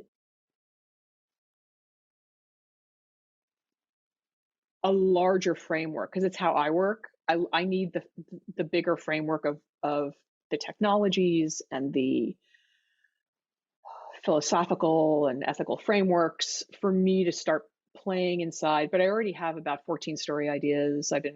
I'm halfway or most of the way through about 4 stories, which I really should just start finishing up and 4 sending stories out. On the new axial age. Yeah. So wow. There'll be probably about 14 will be my goal. I don't know why that number, just sort of what it is right now in my head. And I just want us to start thinking about it again. My whole mission, I want people to start thinking about what's coming so they're not so afraid of it. But that's not enough though. So they'll be thinking, but the way we think is we think through story. And this is why I'm telling them. Right. So we need, right. So your solution is give them 14 stories. Yeah.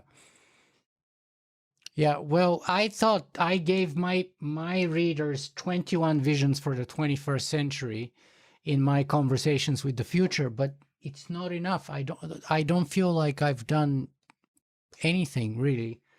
I feel but this is accumulative. You have to remember, like, your story isn't going to be the one that nails it. My story isn't going to be the one that nails it. Kim Stanley Robinson's stories aren't the one that nail it. I mean, we can look at some pretty heavy hitters who all have very profound things to say about what's coming and who we are and what will be and all of this. And yet everybody's just got their little slice of it. As we said before, we each take our own path through this big wilderness with lots of trees, which I hope stick around.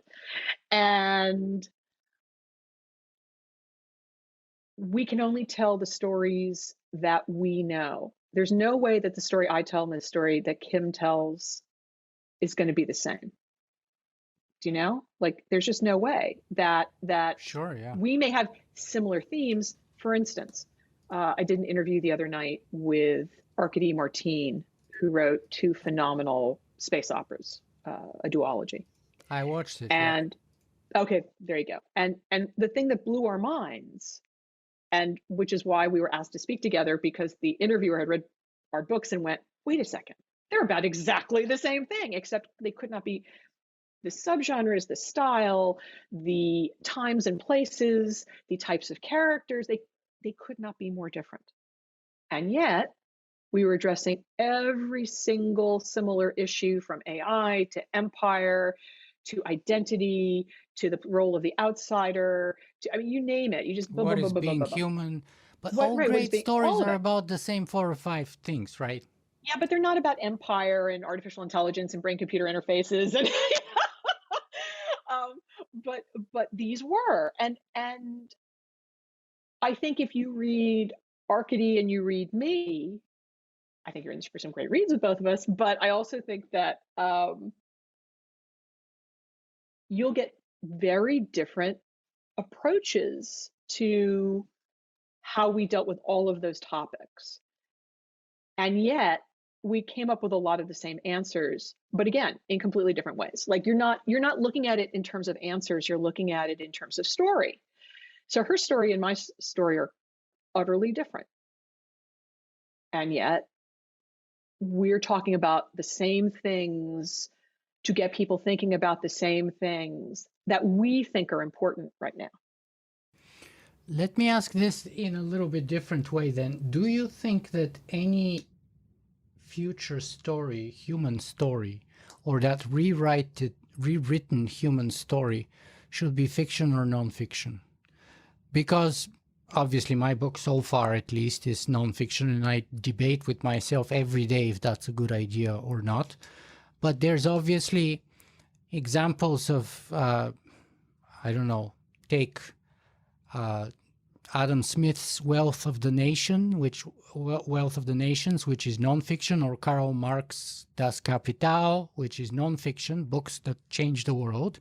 Or you could have even terrible books like Atlas Shrugged, which are trying to oppose that with a successful, in that sense, a successful fiction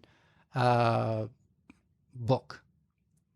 Right. So if she's trying to do something if she's trying to say something against Karl Marx, she's not saying it in a response via a non-fiction book, but she's saying it via a fiction book. And in that sense, she has found a niche and an audience and followers, 100 years later, people who still follow that work and that line of thinking and reasoning. And Atlas Shrugged is for them just like Das Kapital is for others. You need both. You need people who sit down and think out the hard thoughts. I will argue that most of the people who have read Atlas Shrugged and believe they are against Marxism have never read Marx. They are told what Marx is, and then the straw man of Marx in her books is knocked down.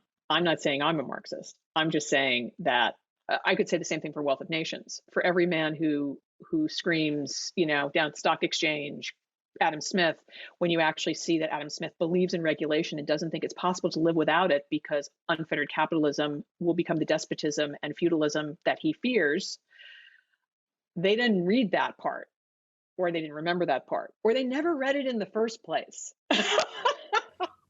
Yeah, I have a whole paper. Right. This is the thing. I will say that the place of fiction in these kinds of stories, it gives us that step back from the pure thought behind it. When you imbue a character, when you give a character at all and provide a reader with someone to whom they can empathize, to whom they can literally be in their shoes as the character. I've said this before to you, it's the spoonful of sugar that helps the medicine go down. Mary Poppins was right. It makes it much easier. It's so much easier to read. Well, if you want to talk about class and the proletariat, I mean, it's a lot easier and more interesting to read John Steinbeck than it is to read Karl Marx. The Grapes of Wrath, yeah. Right, Grapes of Wrath. I mean, many of his works, but the Grapes of Wrath specifically. It's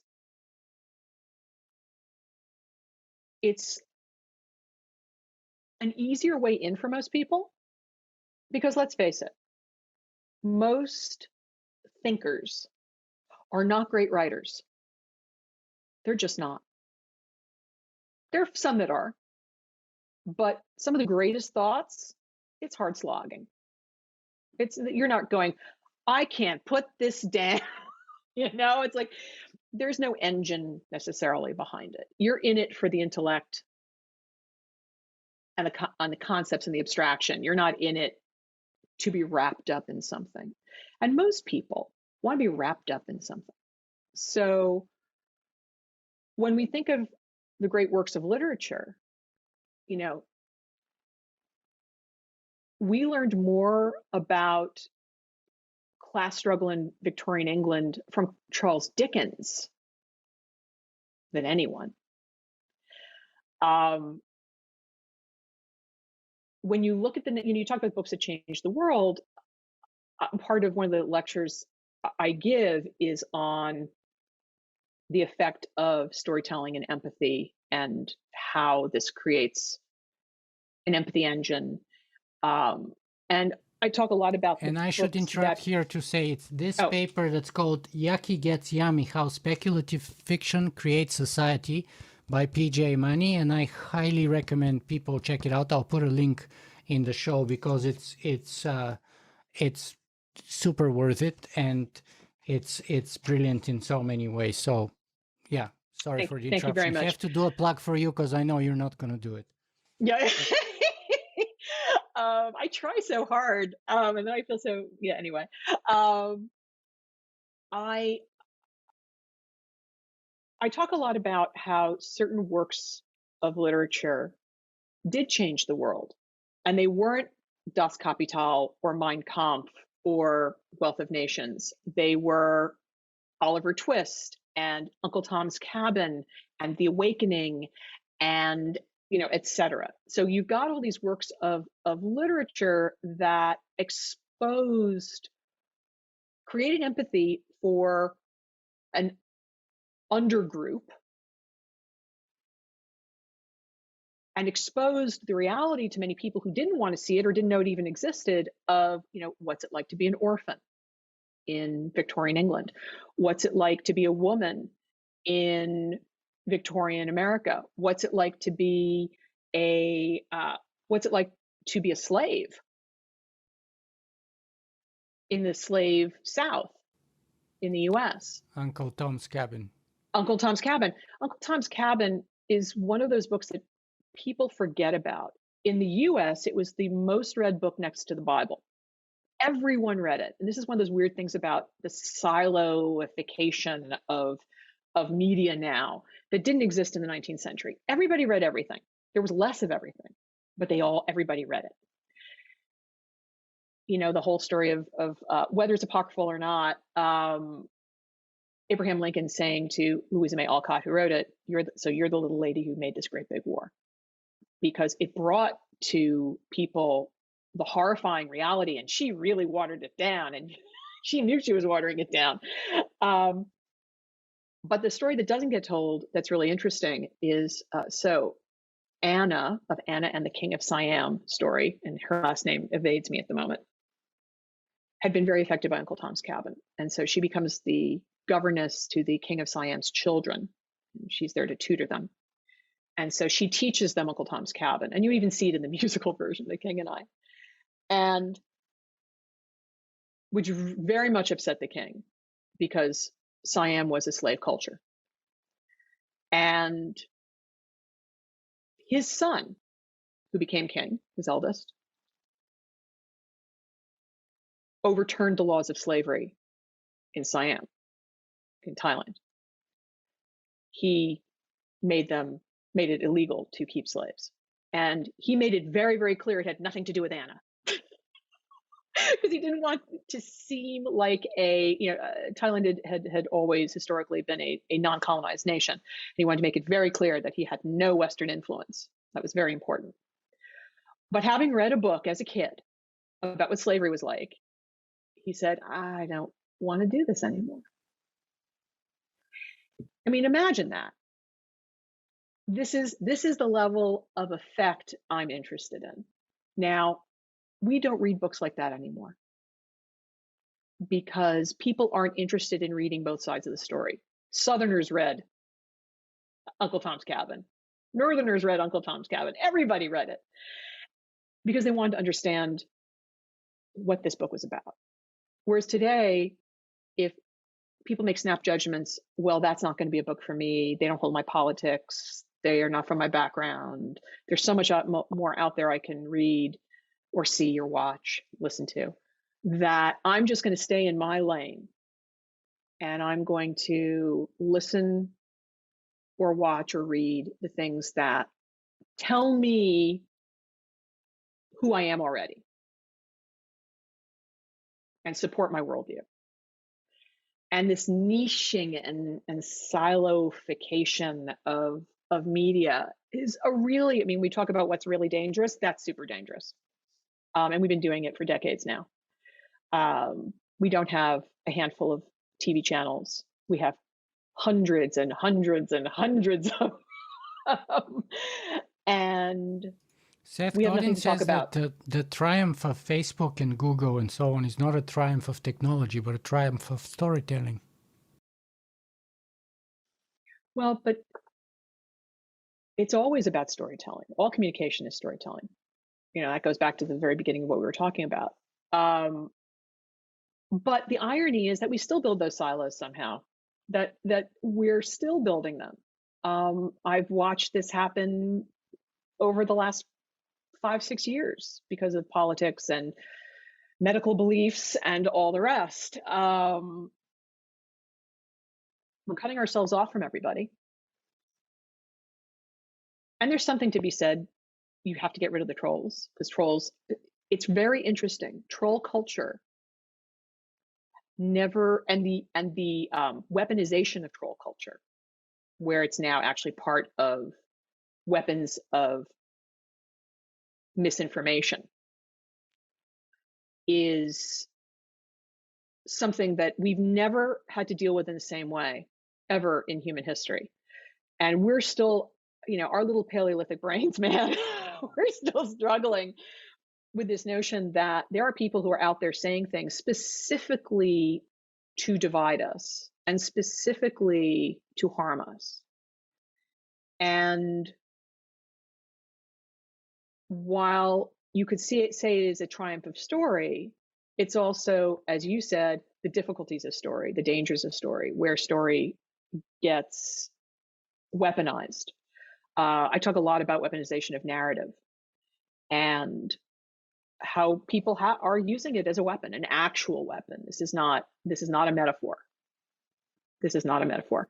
That's why Jonas Sachs called it the story wars, and that's kind of the clash of possible future stories for our future. And the story wars, in that sense, may be the most important part of any war. First of all, the story wars are always the most important part of the war, because it tells us who's right, who's wrong, and who's won and who's lost, and how do we measure it, and who is good and who is bad, obviously. But also in terms of the future and for the 21st century, it's going to give us a direction about if or how we can address our problems and so on, and how and why, and etc. So let me give you a little quote, and you can probably unpack it, because it's, and I want to finish here the last couple of minutes, perhaps with just, and it's just not even a directly relevant quote, but maybe it is, from your book Conscience, and it's a quote from Dr. Ruth, which is probably my favorite character in the book. Mine too. Even though she's not kind of like the main protagonist, but you could call it in the movie world like a supporting actor or supporting character. She's kind of like my favorite because she's like the funniest and wittiest of them all in a way. But she says in one place, "The future is certain, but the past is unpredictable." And she gives that as a Soviet proverb. And that's a proverb I've never heard before first. But can you unpack this for us first? And then I'll tell you what it reminded me to. Because it's kind of a paradoxical statement. Let me repeat it. The future is certain, but the past is unpredictable. Well, and this was it is a Soviet proverb, which didn't surprise me. It was very, very Cold War, very. So what it means is that sense in propaganda and in the communication of nation building, where you set a goal, you've got your plans, you've got your ideology, but you have to rewrite the past, which is what my books are about. Is that is the big bad in as they wind through, is this rewriting of history. You need to rewrite the past to keep the ideological purity that your heroes of your past that you're manufacturing will fit into the new bold future you are marching into. And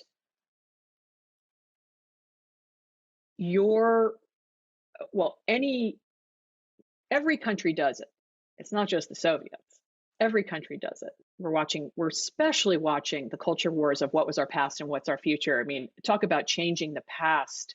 The people who don't want to teach history in this country, don't even get me started.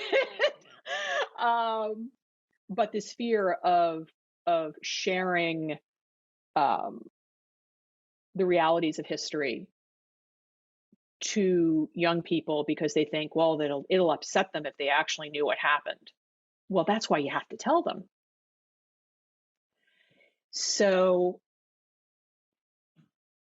not only does every culture do it, every empire does this. Like, this is a big empire building thing, where we literally set our goals as who we are as a people, who we are as an empire, and then we have to obliterate all the history behind us that doesn't fit the narrative. And I wanted to make it clear that that's still happening, and it will continue to happen as long as people in power are afraid of history. And to use another quote again from Dr. Ruth, in support of what you just said, she says, quote, "There is a war, but there is no enemy except our make-believe." End of quote. So that's precisely what we're talking about, the kind of the story wars. And the enemy is not an enemy, but it's our make-believe, because we believe all those false stories of our choice, all of us, in one way or another, to one degree or another. And so the enemy is our kind of own make-believe and desire or inclination to prefer a story, one story over another, not for historical reasons, but for reasons others. You know, and when I gave the original quote, "The future is certain, but the past is unpredictable," that reminded me to 1984, George Orwell, where he says, "Those who control the past control the future, but those who control the present control the past." Mm-hmm. So it's kind of it's basically the same idea, and that kind of brings us perhaps to rewriting the future story, or the new mythos, and basically the whole kind of idea of a story as a crucial element of our future. And I want to bring a quote from Cory Doctorow that's kind of very inspiring and illuminating and kind of directed me in my search for what I'm trying to do and maybe what you're trying to do here. And he says this quote, "I make no claim to predicting the future. I make up stories. Stories are better than predictions. Predictions tell us that the future is inevitable. Stories tell us that the future is up for grabs." Absolutely 100% agree. It's funny, even in my work as a futurist, I have to really explain I'm not making predictions, I'm writing scenarios. I'm saying if we go this way, this could happen. A little bit this way, this could happen. Add that in, that could happen. And, in professional futurism, you're supposed to give best, worst, and middle case scenarios, which I always find amusing because they're incredibly, it's best case for who? You're supposed to aim them at the organization you're working with. But even that is debatable. All of it is telling stories. All of it is telling stories. And we hope that through the storytelling that we're illuminating certain truths. People look back at certain works of, let's say, science fiction. So I think it's in Revolution, I reference both 1984 and Brave New World. And Peter says to himself, I don't know which one, we're in both, but I don't know which one's more scary. And then it's like, I think actually Brave New World is more scary because at that point they're trying to manufacture consent. That's what the bad guys are doing. And the soma of our time. And I'm not saying that particular thing is going to happen, but I'm saying in my stories or in Cory's stories or in anybody's stories, we're just saying we're going to take a trend and we're going to run with it. And we're also going to, again, in that pruning process of story, we're going to be missing a lot of the complexity because you have to. You can't tell it all. That's reality, right? And even then, we can't take in all of reality. We know that our brains aren't capable of it. We only take in enough to survive, to eat and live and reproduce. And those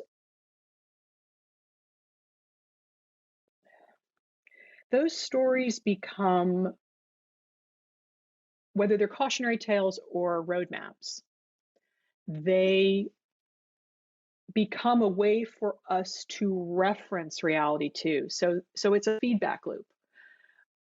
Just in the way I said, my character in a story was referencing previous science fiction, we're doing that ourselves through this entire interview. We're referencing stories. And we're showing the reality that those stories illuminated and the truth that they illuminated. And we're hoping that those are signposts to a better way of life. Little pieces of truth that create signposts on the way of creating a better way of life.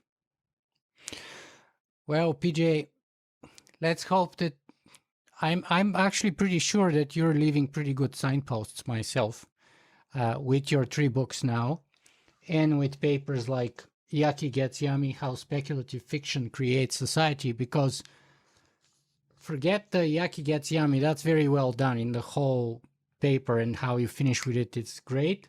But the key for me is how speculative fiction creates society. And most people think it's the other way around. People think that society creates speculative fiction. But actually, it's like one of those things where art imitates life that imitates art, right? Which is what great art is about, and which is what great speculative fiction is all about. Great science fiction is all about. Great music is all about. So I think for you, your trilogy does that very well. So, and let's hope the rest of us we can leave our own little signposts to being inspired by stories like yours. Thank you very much. So, PJ, where can people find more about you and your work? Well, I'm on almost all social media, just PJ Manney, pretty easy to find, Manney.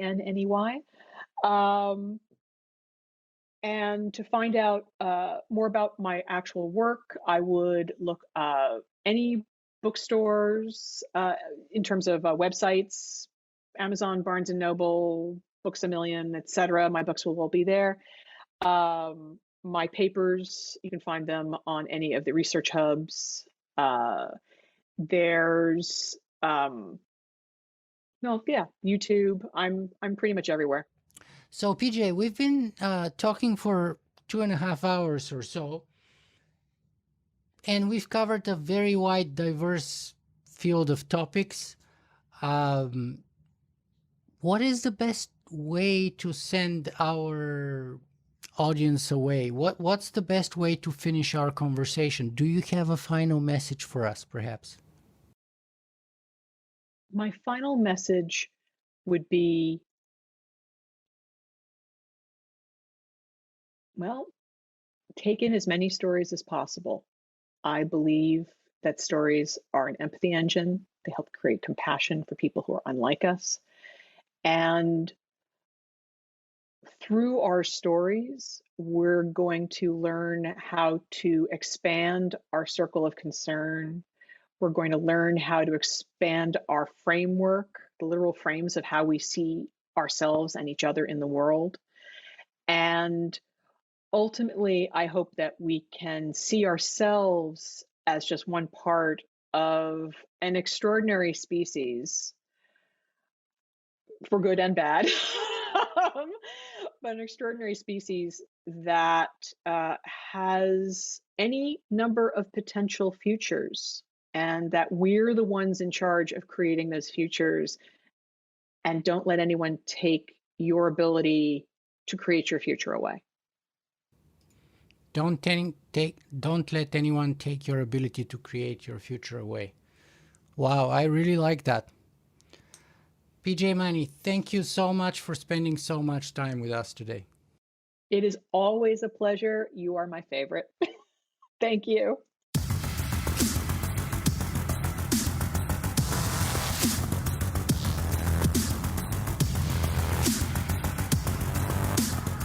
If you guys enjoyed this show, you can help me make it better in a couple of ways. You can go and write a review on iTunes, or you can simply make a donation.